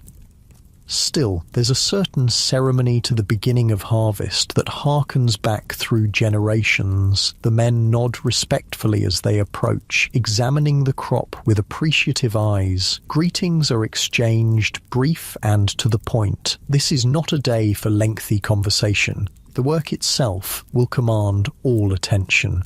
Ready then, you ask? Though the question is largely symbolic. Everyone knows what must be done. The men position themselves along the field's edge, scythes ready. You take your place among them, with Thomas beside you learning the rhythm. The oldest man, Walter Green, who has participated in more harvests than anyone present, makes the first cut, a tradition-honouring experience. The scything begins in earnest then, the blades swinging in synchronized arcs, cutting through the wheat stalks with a satisfying swish. The work requires skill developed over years of practice, maintaining the correct angle of the blade, achieving the right depth of cut, establishing a sustainable rhythm that conserves energy while maximizing efficiency. Behind the line of men with scythes come the gatherers, Emma, Alice, James and the women and younger children from the village, collecting the cut stalks into bundles that will be bound into sheaves. This too is skilled work, requiring precise amounts of grain to make sheaves that are neither too large to handle nor too small to be efficient. The sun climbs higher as the morning progresses, its heat intensifying. Sweat soaks through shirts and blouses, runs down faces, stings eyes. The leather finger guards protect against the sharp edges of the wheat stalks, but nothing prevents the inevitable scratches on arms and necks. The chaff that works its way into clothing, the dust that coats skin and fills lungs. Yet there's a strange satisfaction in this demanding labour, a sense of participating in something essential and ancient. The movements of harvest have been performed on this land for centuries, perhaps millennia, though technologies change. Your father spoke of seeing the first mechanical reapers, and now some larger farms use steam-powered threshing machines. The fundamental act of gathering food from the earth remains a constant human experience. By mid-morning, when you pause briefly for a drink of water, a significant portion of the field has been cut. The sheaves stand in upright clusters, their golden tops catching the sunlight. Birds dart among the remaining standing wheat, feasting on insects disturbed by your activity. Occasionally, a rabbit or field mouse bolts from cover, startled by the advancing line of harvesters. "Looks to be yielding well," comments Walter, wiping his brow with a faded handkerchief. "Better than last year, I'd say." You agree, though privately you're calculating how much of this harvest must go to pay the rent on your land, how much to set aside for seed for next year, how much can be sold at market. The economics of small farming grow more precarious each year, with prices depressed by foreign imports and costs rising for everything from tools to household necessities. The midday meal provides a welcome respite from labour. Everyone gathers in the shade of a large oak at the field's edge, gratefully accepting the food and drink Emma and the village women distribute. Conversation remains minimal. Energy must be conserved for the afternoon's work ahead. Instead, there's the sound of hearty eating, occasional appreciative comments about the food and the distant singing of larks high above the fields. Thomas sits beside you, his young face already showing lines of fatigue, though he'd never complain. You notice how his hands, once small and smooth, have begun to develop the calluses and weathered appearance of a working man's. Childhood in rural communities is shorter than in towns, or among the wealthy. The necessities of farm work ensure that. "You're doing well," you tell him quietly, a rare verbal acknowledgement of his efforts. "Your swing is improving." He straightens slightly at the praise, a small smile appearing despite his tiredness. "I've been watching how Walter does it," he admits. "He barely seems to use any strength, but cuts more than anyone." You nod, pleased by his observation. That's the secret of it. Technique over force. A lesson for more than just harvesting. The brief rest concludes, and work resumes with the sun now high overhead, its heat unrelenting. The pace slows slightly as fatigue builds, but no one suggests stopping. Harvest waits for no one. The weather could change tomorrow, and rain on ripe grain can spell disaster, causing it to sprout in the field or develop mold that ruins its value. The methodical progress continues through the afternoon. Cut, gather, bind, cut, gather, bind. The human machinery of harvest advancing steadily across the field. Occasionally, someone begins a traditional harvesting song and others join in, the melody and rhythm helping to maintain momentum as muscles tire and the sun beats down. These harvest songs, passed down through generations, tell stories of rural life, of courtship and marriage, of the turning seasons. Some are centuries old, their origins lost in time, yet they remain vibrant in this context, serving both as entertainment and as practical aids to coordinated labour.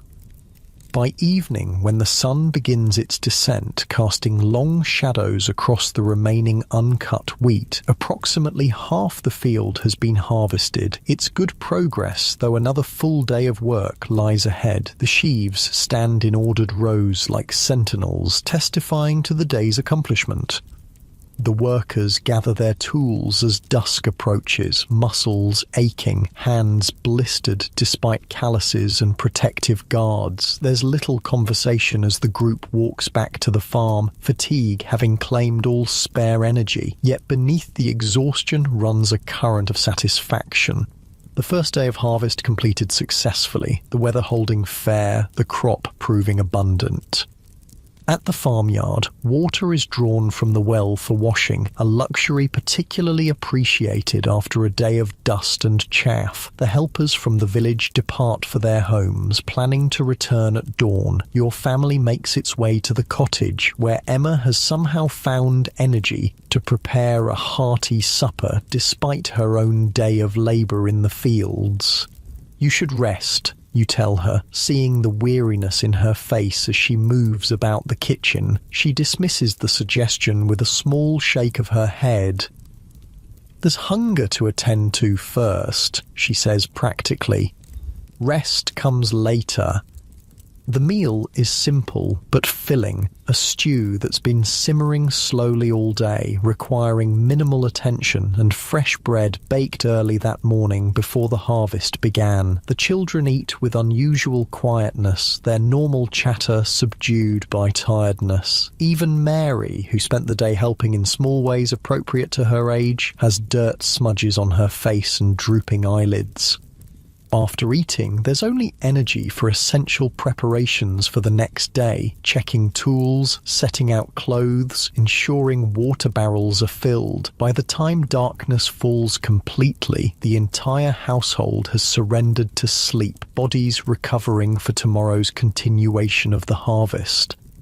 The following 3 days follow a similar pattern, rising before dawn, working through the daylight hours, returning exhausted at dusk. The wheat field is completely harvested, followed by the smaller barley field. The weather remains favourable, allowing the cut grain to dry properly before being gathered and stacked. The next phase of harvest involves transporting the sheaves to the barn for threshing, the separation of grain from stalks. In earlier times, and still on some farms, this would be done by hand with flails, a laborious process of beating the dried wheat to release the kernels. But even your modest farm has adopted the use of a communal threshing machine that travels between local farms during harvest season. The The machine arrives drawn by a steam traction engine, a massive, intimidating contraption of metal and power that represents the industrialization gradually transforming agriculture. The engine driver, blackened with coal dust and oil, has the confident demeanor of a specialist, a man whose technical knowledge sets him apart from traditional farm workers. "Morning," he nods, expertly maneuvering the engine into position near your barn. "Looks a good crop you've got." The threshing machine is positioned carefully, belts connected to the steam engine that will power it. The process requires coordination and specialized roles, feeding sheaves into the machine, managing the straw output, bagging the separated grain, maintaining the engine's fire and pressure. You organize your family and several village helpers around the machine, assigning tasks according to strength and experience. Thomas works alongside you, feeding sheaves into the thresher's hungry maw, while Emma and Alice manage the collection of grain into sacks. James keeps the younger children away from the dangerous moving parts while still allowing them to observe this exciting annual event.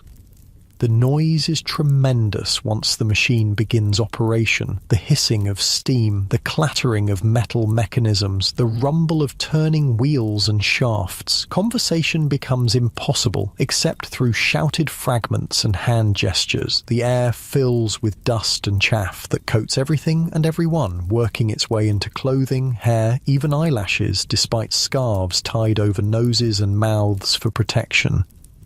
Yet there's an undeniable efficiency to the process. What would take weeks of hand threshing is accomplished in a day. By sunset, your entire harvest has been processed. The grain safely stored in sacks in the barn, the straw stacked for winter animal bedding, the chaff collected for various farm uses. The engine driver and his assistant are paid from precious farm funds, another expense in the complex economics of agriculture. But the time saved justifies the cost, allowing you to move more quickly to other pressing autumn tasks.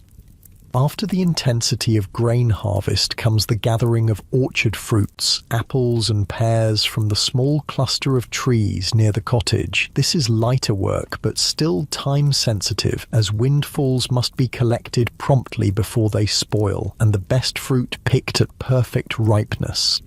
Emma orchestrates this harvest, directing the children in careful picking and sorting. The finest apples and pears will be stored in the cool darkness of the root cellar, laid out on straw-covered shelves where they'll keep through winter. Others will be preserved as jam or sauce, dried in slices, or pressed for cider. The apple pressing is a festive occasion, less pressured than grain harvest, though no less important to the farm's self-sufficiency. You set up the wooden press in the farmyard, a hefty contraption of beam and screw that squeezes juice from pulped fruit. The children take turns cranking the mechanism, delighting in the streams of sweet juice that flow into waiting buckets. Some of this juice will be consumed fresh, a rare treat. Most will ferment in barrels over the coming months, transforming into cider of varying strengths, from mild scrumpy for everyday drinking to stronger brews reserved for special occasions. In rural Devon, cider is more than just a beverage. It's a cultural tradition, a social lubricant, and for many farm families, a safer alternative to potentially contaminated water.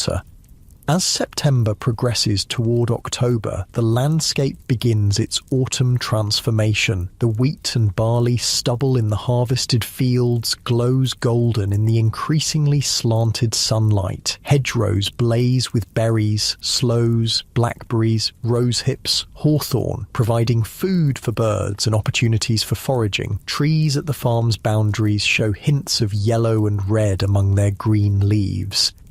The pace of work shifts after the main harvest, but doesn't slacken. There's the potato crop to dig, a family affair with everyone from oldest to youngest participating. Unlike grain farming, which has seen increasing mechanization, potato harvesting remains stubbornly manual on small farms, requiring backs bent and hands in soil, searching for the earth's buried treasures. You work your way methodically along the rows, using a fork to loosen the soil, then searching through the dirt for the tan-coloured tubers. Thomas and James compete to find the largest potato, holding up impressive specimens for comparison, while Mary delights in discovering tiny baby potatoes overlooked during the main harvest. The potatoes are sorted as they're gathered, the largest and most perfect for storage, medium-sized for immediate use, damaged ones for prompt consumption, and the smallest for replanting next spring. By day's end, several sacks stand filled, representing a crucial component of your family's winter sustenance. The root vegetables follow, carrots, parsnips and turnips pulled from the soil and topped, their leafy greens fed to livestock. Onions and garlic are harvested and hung in net bags from barn rafters to dry. Pumpkins and squashes are cut with their stems intact to improve storage life, then arranged on shelves in the cool pantry. Emma's careful garden planning ensures a succession of vegetables well into autumn, late cabbages, Brussels sprouts that improve with frost, leeks that will stand in the ground through winter, kale that provides green leaves when little else grows. This garden productivity, often overlooked in calculations of farm output, is vital to your family's nutrition and economy.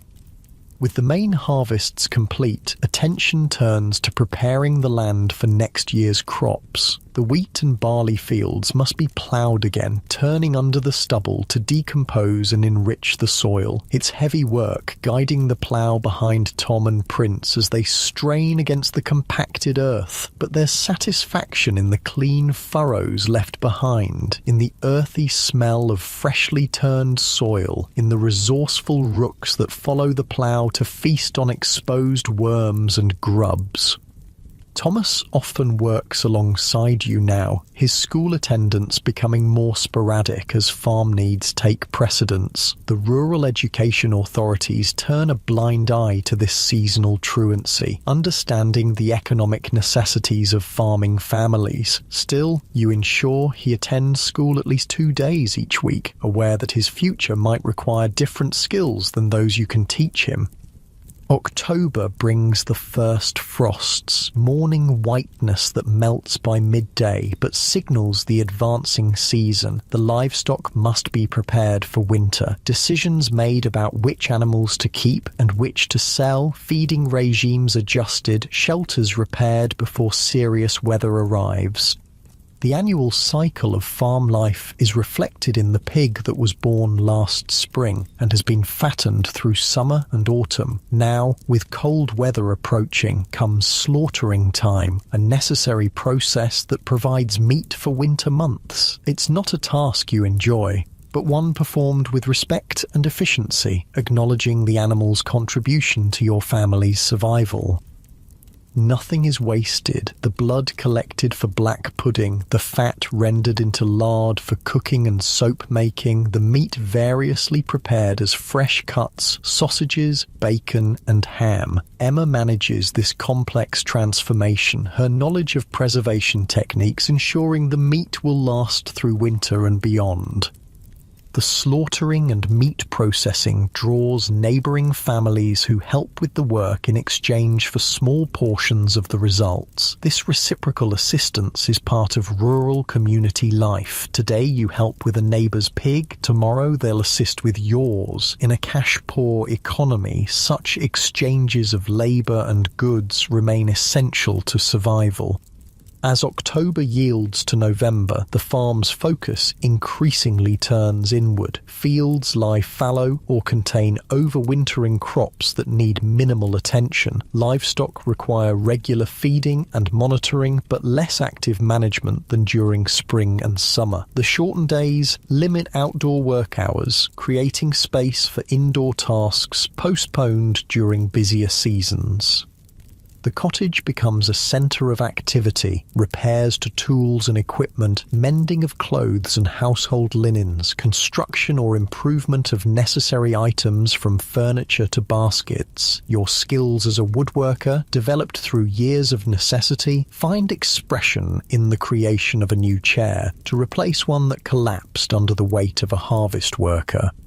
Emma and Alice work at the spinning wheel, transforming sheep's wool into yarn that will later become socks, scarves, and jerseys. James practices his whittling, creating simple toys and useful small items under your guidance. Even Mary contributes, sorting beans harvested in their dried state for winter soups and stews.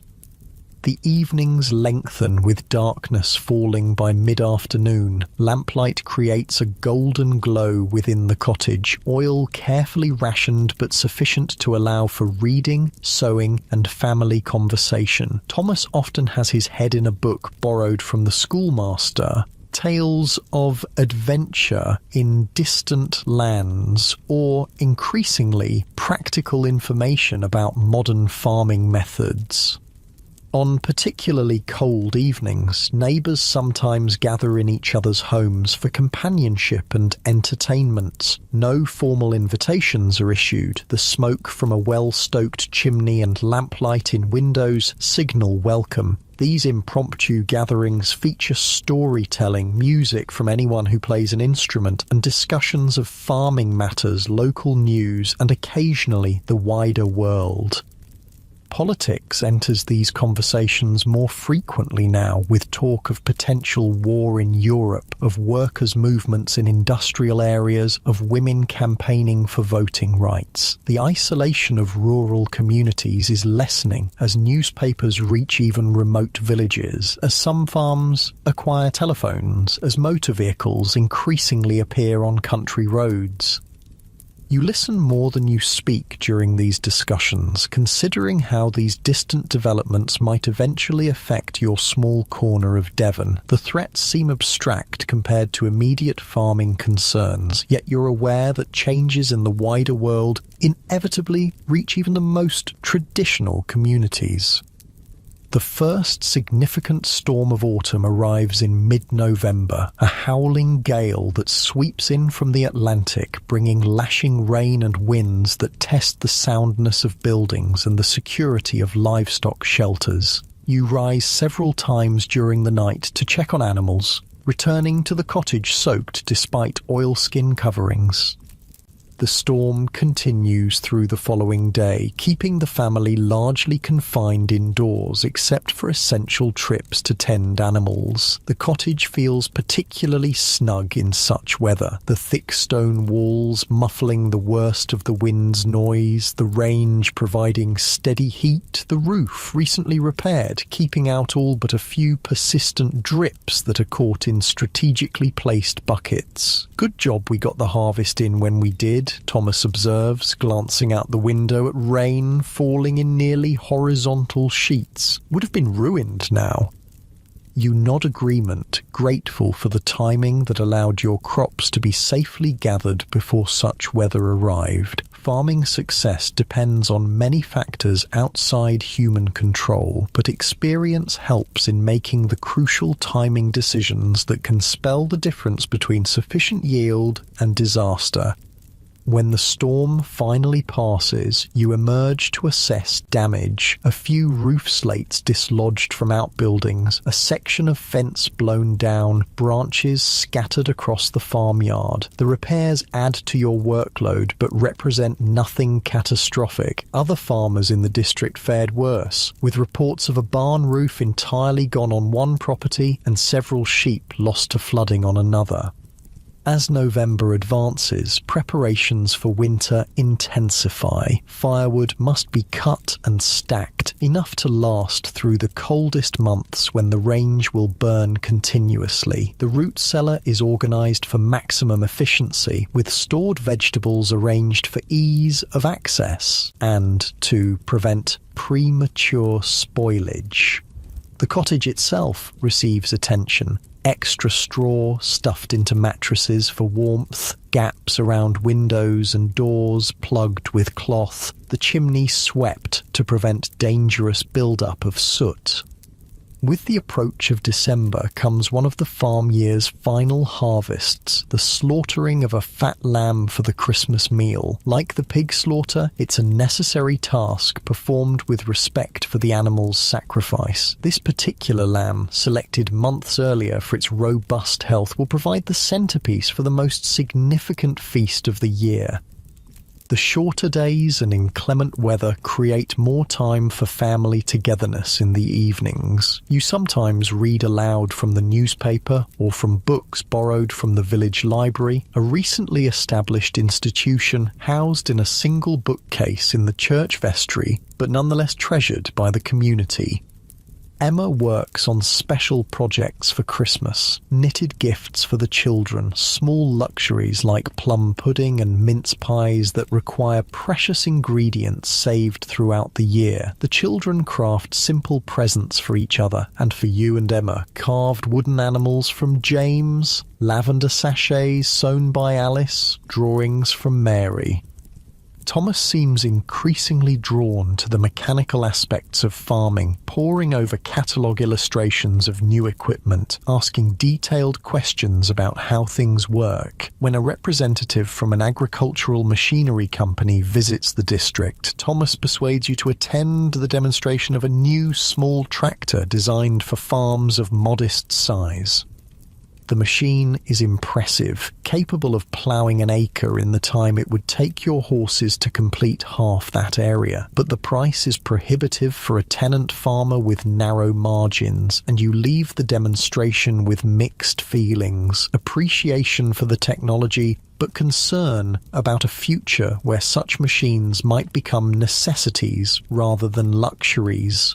We could save for one, Thomas suggests on the walk home, his expression hopeful. Put aside a little each year.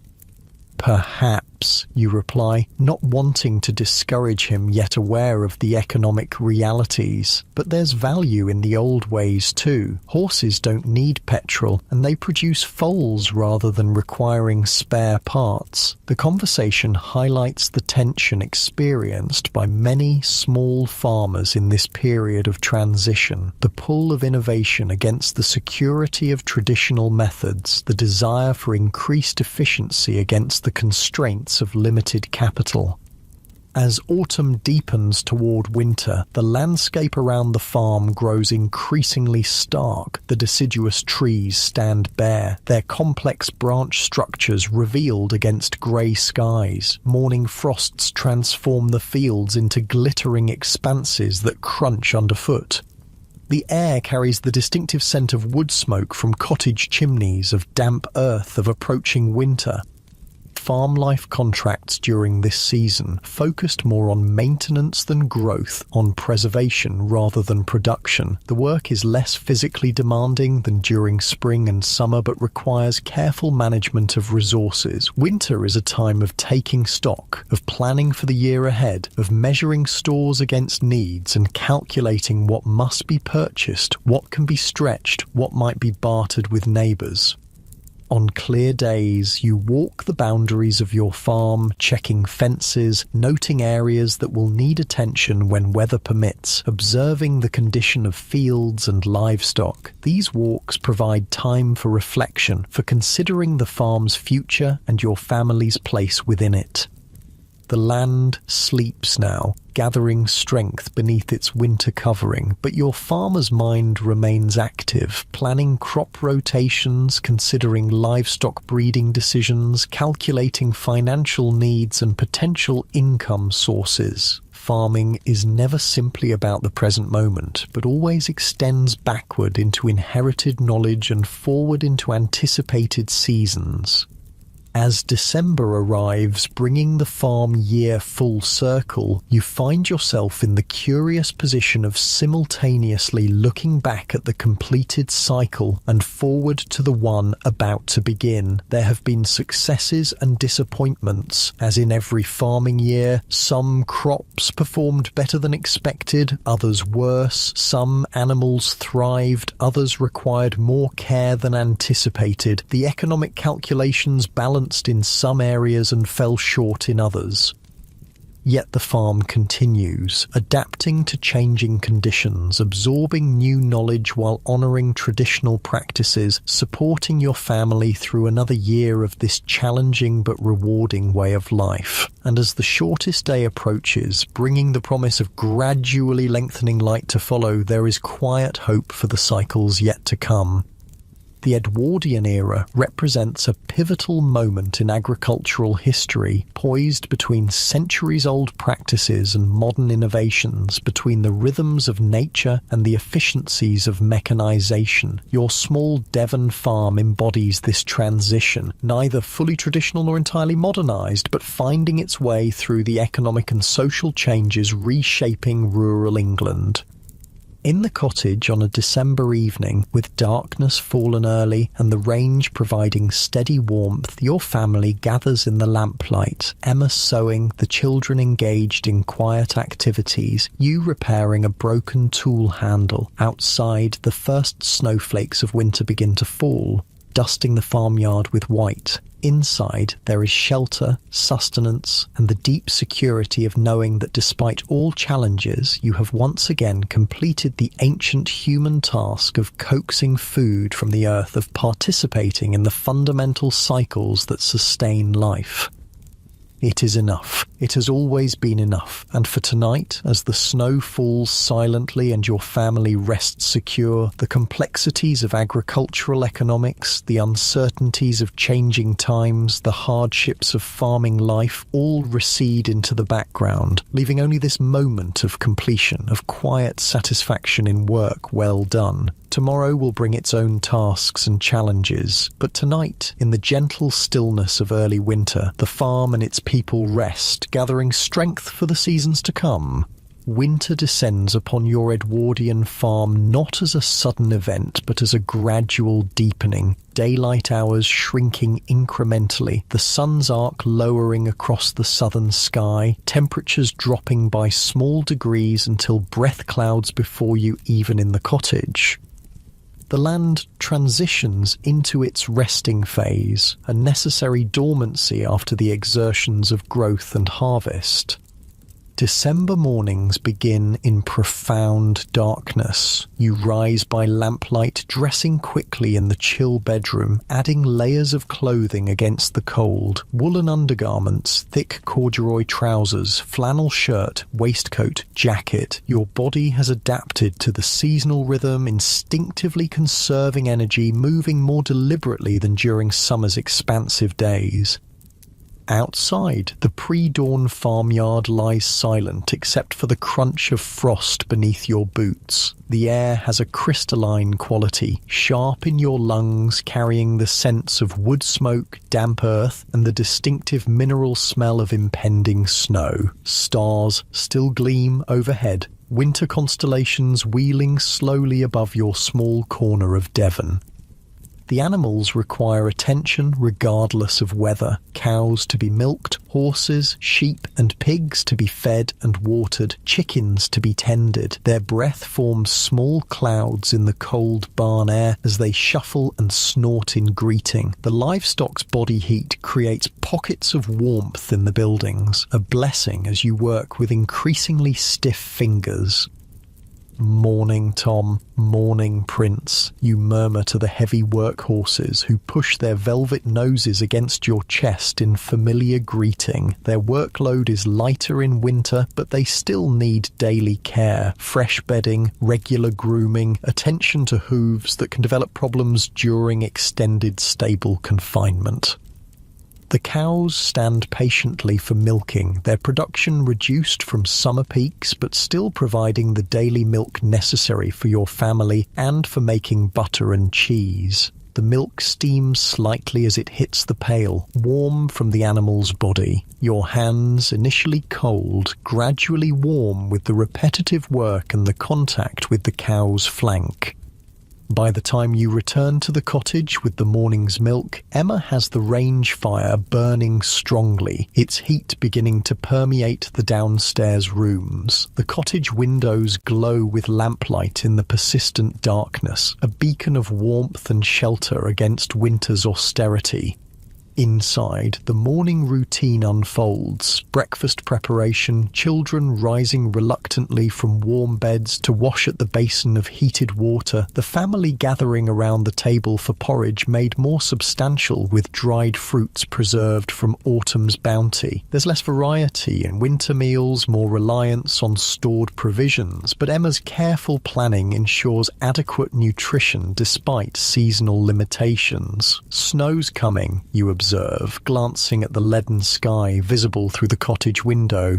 Heavy clouds moving in from the east.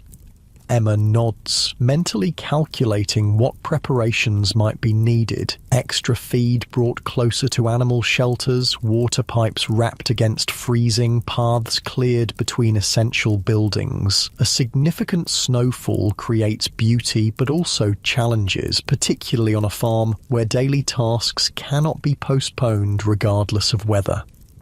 The children prepare for school, bundled in layers of clothing, scarves wound high around their faces so only their eyes remain visible. Alice helps little Mary with her mittens, ensuring no gap exists between sleeve and hand covering. Thomas and James check that their slate boards and chalk are securely wrapped against moisture. Mind you come straight home if the snow starts heavy, Emma instructs as they prepare to leave. No dawdling. The children's breath clouds around them as they set off down the lane toward the village school, small figures gradually disappearing into the grey landscape. In severe weather, they might stay home, but education has gained importance even in rural communities.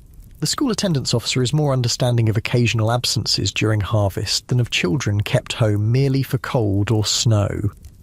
With the children gone, you and Emma turn to winter's work, different from summer's frenetic pace, but no less essential to the farm's functioning. There are repairs to buildings and equipment, maintenance tasks postponed during busier seasons, preparations for spring that seem distant now but will arrive with surprising speed. Today, you're working in the barn, mending harnesses and other leather equipment, replacing worn straps, oiling the leather to keep it supple, checking buckles and fasteners for security. It's detailed work requiring patience and skill, best done in winter when other demands are fewer. The barn provides shelter from the elements while still allowing sufficient light through its small windows for close work. Emma has her own tasks, washing clothes despite the challenge of drying them in winter dampness, preserving the last of the autumn vegetables, preparing wool for spinning during evening hours by the fire. The rhythm of housekeeping continues through all seasons, adapting to changing conditions but never ceasing entirely. By midday, the predicted snow begins, fat flakes drifting lazily at first, then gradually increasing in intensity, driven by a strengthening east wind. You finish securing the animals with extra bedding and food, ensuring water sources won't freeze entirely, checking that all buildings are properly closed against the weather.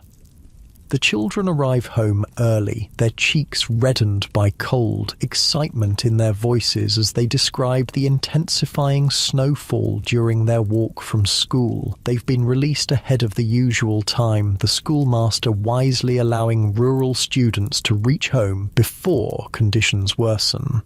"It's coming down heavy now," reports Thomas, stamping snow from his boots at the door. "Nearly up to our ankles on the lane already." By evening, the landscape has transformed, familiar contours softened under white covering, boundaries blurred, the ordinary farm rendered mysterious and new. The snow continues through the night, accumulating to impressive depth by morning, creating drifts against buildings and hedgerows, transforming the farmyard into an obstacle course requiring careful navigation. Farm work becomes more challenging in such conditions. Paths must be cleared to essential buildings, ice broken on water troughs, animals checked more frequently for signs of cold stress. Even simple tasks take longer, require more energy, present unexpected difficulties. Yet, there's beauty too in this winter landscape. Pristine whiteness catching dawn light, icicles forming crystalline decorations along roof edges, animal tracks telling stories of nocturnal movements across the snow-covered yard.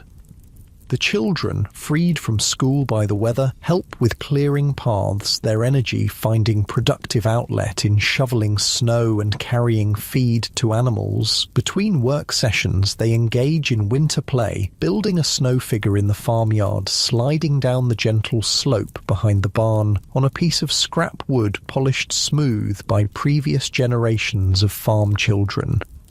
These snow days create a curious suspension of ordinary time, a period when usual routines yield to weather's dictates, when the household turns inward, becoming more self-contained than usual. Meals are taken leisurely, stories shared, games played in the evening lamplight. There's an intimacy to these weather-bound days, a closeness born of shared space and shared experience. The Christmas season approaches, bringing its own rhythms and traditions to the farm. Unlike wealthy urban households with their elaborate decorations and purchased gifts, your rural Christmas celebrations remain connected to older customs. Simple decorations of evergreen boughs brought in from the farm boundaries, handmade gifts, food prepared from preserved harvest bounty. Emma creates small treats that represent significant luxury in your careful household economy. Mince pies with precious dried fruits and spices, a Christmas pudding that has been aging since its preparation weeks earlier, gingerbread figures for the children flavoured with expensive imported ginger reserved for this special occasion. You contribute by selecting and cutting the Christmas tree, a small fir from the copse at the farm's edge, carried home on your shoulder through the snow. The children decorate it with treasured ornaments stored carefully from year to year, supplemented by new creations made from painted pine cones, paper chains, and strings of dried berries. On Christmas Eve, the cottage glows with unusual brightness, extra candles lit to celebrate the season, the range fire built higher than normal, lanterns positioned to illuminate the modest decorations. The family gathers for a special meal featuring the lamb slaughtered earlier for this purpose, followed by the eagerly anticipated pudding carried to the table wreathed in blue flames from the brandy Emma has poured over it, a dramatic moment in an otherwise untheatrical rural existence. After the meal comes the exchange of gifts, practical items made meaningful by the thought and labour invested in their creation. Thomas receives a new knife for his farm work, crafted by the village blacksmith. Alice unwraps a length of ribbon for her hair, a small feminine luxury in her practical life. James exclaims over the wooden farm animals you've carved during evening hours throughout autumn. Mary clutches a rag doll Emma has fashioned, with real wool yarn for hair and a carefully embroidered face. Your own gift from Emma is a new woolen scarf, her evenings of spinning and knitting now revealed as preparation for this moment. You present her with a carved wooden box for her sewing implements, created in similar secret evening sessions. These exchanges represent not financial extravagance, but the currency of time and attention, of understanding what would bring genuine pleasure to each family member. Later, if weather permits, you'll attend the Christmas service at the village church, joining neighbours in celebration, the familiar farming community gathered in shared observance regardless of varying degrees of religious devotion. The church, ancient stone warmed by candlelight, provides a setting for both spiritual reflection and social connection, the congregation's voices raised together in carols that have echoed through this building for generations. The days between Christmas and New Year bring a welcome lull in farm activities, a brief respite when only essential tasks are performed, when visiting between neighbouring farms increases, when the year's end invites reflection and the coming year's beginning prompts planning. This particular turning of the year, 1907 to 1908, feels significant in ways you can't entirely articulate. The world beyond your farm boundaries changes with increasing speed, automobiles appearing occasionally on country roads, telephone wires stretching toward larger villages. If not yet reaching yours, newspapers reporting political developments that seem both distant and potentially momentous. You discuss some of these changes with George Perkins when his family visits on Boxing Day, the conversation turning as it often does to farming's future. Perkins, always eager to embrace new methods, speaks enthusiastically about mechanical innovations, about scientific approaches to agriculture featured in farming journals. "Mark my words," he says, warming to his subject. "In 20 years, you won't see a horse-drawn plough in these parts. It'll all be tractors and engines." You're less convinced, aware of the economic barriers preventing small tenant farmers from adopting expensive equipment, cognizant of the skills and knowledge accumulated through traditional methods that might be lost in rapid transition. Yet you can't dismiss his predictions entirely, having witnessed enough change already to recognize the inevitable momentum of modernization. As January arrives, bringing the coldest period of winter, the farm settles into its most contracted state. Activities limited by weather, by shortened daylight, by the land's dormancy. Yet essential work continues. Care of livestock whose needs never pause. Maintenance of equipment and buildings, planning for spring planting that will arrive sooner than seems possible from the perspective of midwinter. The cold intensifies, bringing mornings when water buckets freeze solid overnight, when breath crystallizes instantly in the frigid air, when fingers and toes ache despite layers of protection. Such weather tests both human endurance and farm infrastructure. Pipes freeze, animals require extra feed to maintain body heat, buildings reveal previously unnoticed drafts and leaks. Your family adapts to these conditions as farming families have for centuries, rising earlier to allow time for winter-specific challenges, wearing multiple layers of clothing, concentrating activities in the cottage's warmest areas, going to bed early to conserve lamp oil, and to spend fewer waking hours in the cold. The children continue attending school when weather permits, returning with red cheeks and tales of frozen inkwells in the schoolroom, of the schoolmaster's battle to maintain adequate heating with limited coal supplies, of games played in the playground designed to keep moving and thus stay warm. Thomas, now 13 and increasingly mature in his thinking, raises the subject of his future one evening as you sit by the range fire mending a broken tool handle. The firelight catches the serious expression on his young face, highlighting the gradual transition from boy to man occurring before your eyes.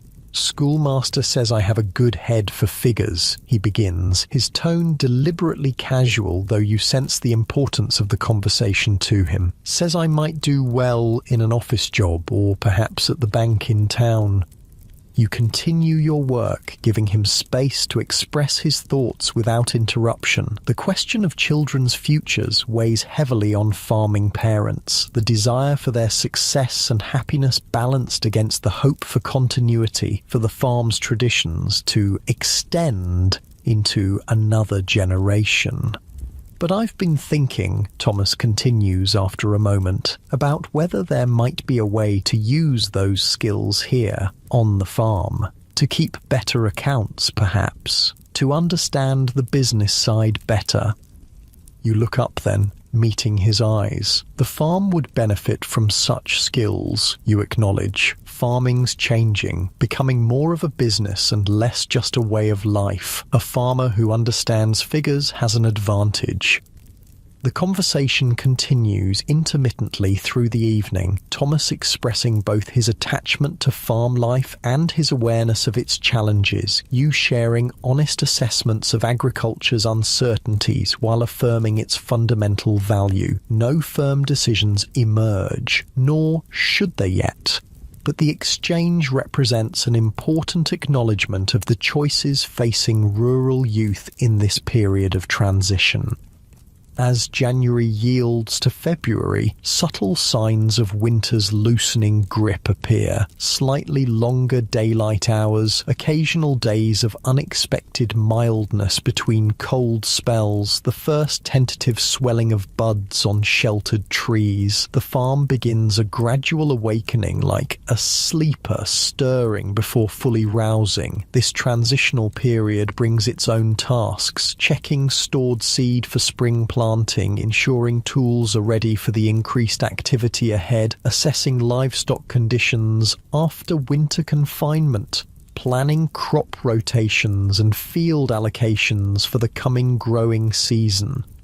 One critical February task is the delivery of lambs, the sheep having been bred in autumn to produce spring offspring when grass begins growing again. The pregnant ewes require careful monitoring as their time approaches, sometimes needing assistance with difficult births, occasionally requiring you to bring newborn lambs into the cottage kitchen if they're born during particularly cold weather.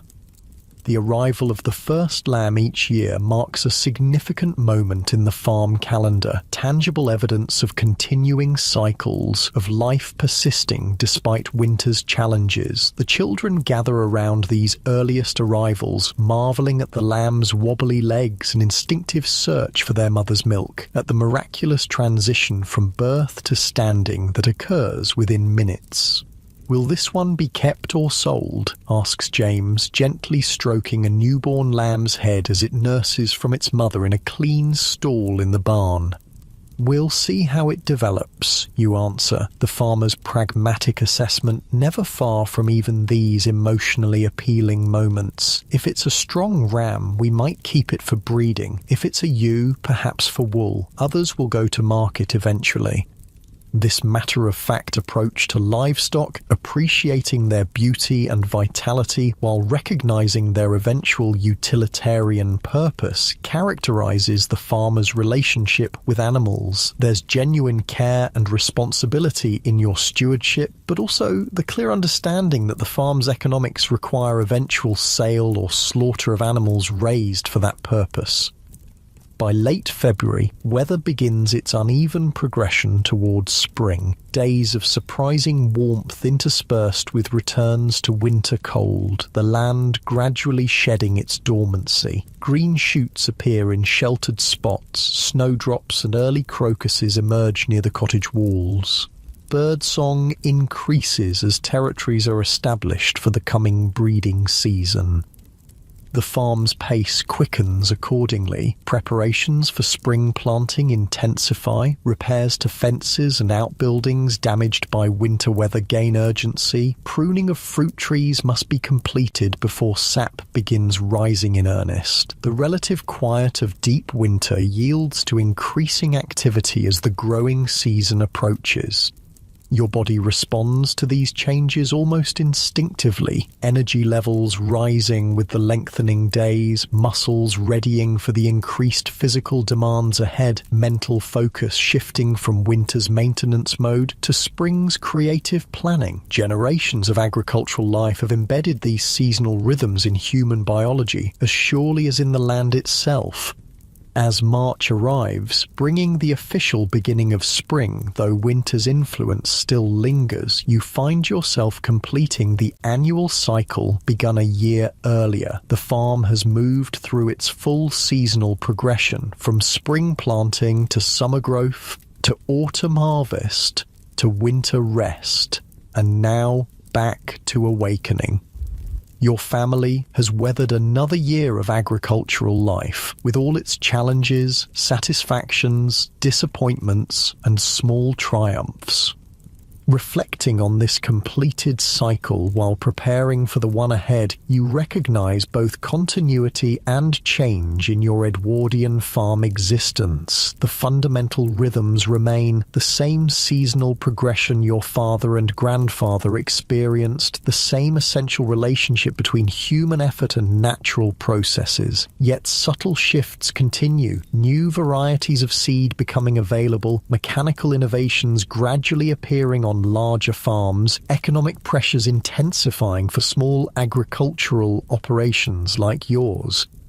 One evening in early March, with a hint of spring softness in the air despite the lingering chill, you walk the boundaries of your land alone. The sunset casts long shadows across fields that will soon be prepared for planting, gilding the landscape with momentary beauty. In the distance, smoke rises from the cottage chimney where Emma prepares the evening meal, where the children complete school assignments or help with household tasks, where the center of your life remains anchored despite external changes.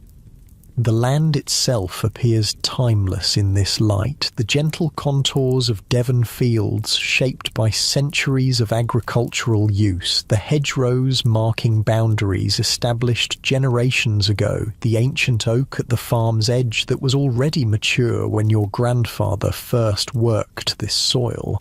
Yet, you're increasingly aware that the farming methods practiced on this seemingly eternal landscape are in flux, that economic and technological changes press against traditional approaches from all sides. You consider your children's futures as you walk, Thomas with his aptitude for figures and growing interest in mechanical innovations, Alice developing the domestic skills that might serve her as a farm wife or in other capacities, James showing early signs of the practical ingenuity that characterizes successful farmers, little Mary still too young for her path to be discernible. Will they continue in agriculture, maintaining the connection to land that has defined your family for generations? Or will they join the increasing migration to towns and cities, seeking opportunities in the industrial and commercial sectors that grow, while agriculture's economic position becomes more precarious? The question remains open, its answer depending on factors both within and beyond your control. As darkness deepens and the evening star appears above the western horizon, you turn back toward the cottage, your footsteps following the familiar path worn by daily traversing of this land. The windows glow with lamplight, smoke continues rising from the chimney, and as you draw closer, you can hear the murmur of voices from within, your family going about their evening routine, creating the domestic harmony that balances the external challenges of farming life.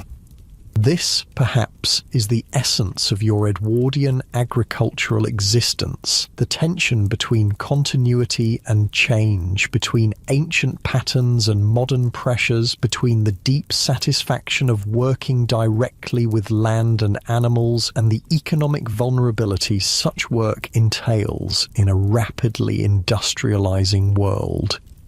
You enter the cottage, closing the door on gathering darkness, moving into the warmth and light of family presence. Emma looks up from her cooking, offering a smile of welcome. The children's conversation pauses briefly as you remove your coat and boots, then resumes with the comfortable familiarity of daily life. This moment, this simple return to shelter after work, this gathering of family, this sharing of daily experiences represents what endures regardless of external changes. Whatever transformations await agriculture in the coming decades, whatever shifts occur in rural economics and technologies, these fundamental human connections remain essential. As you take your place at the table, accepting the bowl of stew Emma offers, participating in the evening's conversation about school events and farm happenings, you exist simultaneously in multiple time frames, honouring agricultural traditions stretching back through countless generations, managing present-day challenges of Edwardian farming, and preparing, however uncertainly, for a future that will undoubtedly bring further changes to rural life. The farm year completes its cycle and begins anew. Seeds that will soon be planted hold both the genetic memory of ancient crops and the potential for adaptation to changing conditions. Children around your table carry both inherited knowledge and the capacity for innovation. The land itself, seemingly permanent, undergoes constant subtle transformation through natural processes and human intervention.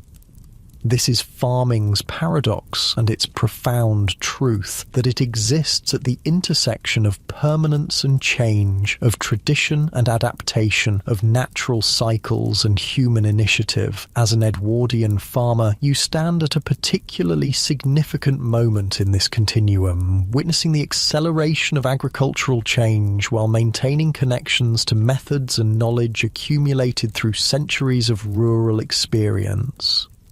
Tomorrow will bring its specific tasks: animals to tend, preparations for planting, ongoing maintenance of the farm's infrastructure. The weeks ahead will unfold with spring's increasing momentum, drawing you and your family into the intensity of the growing season.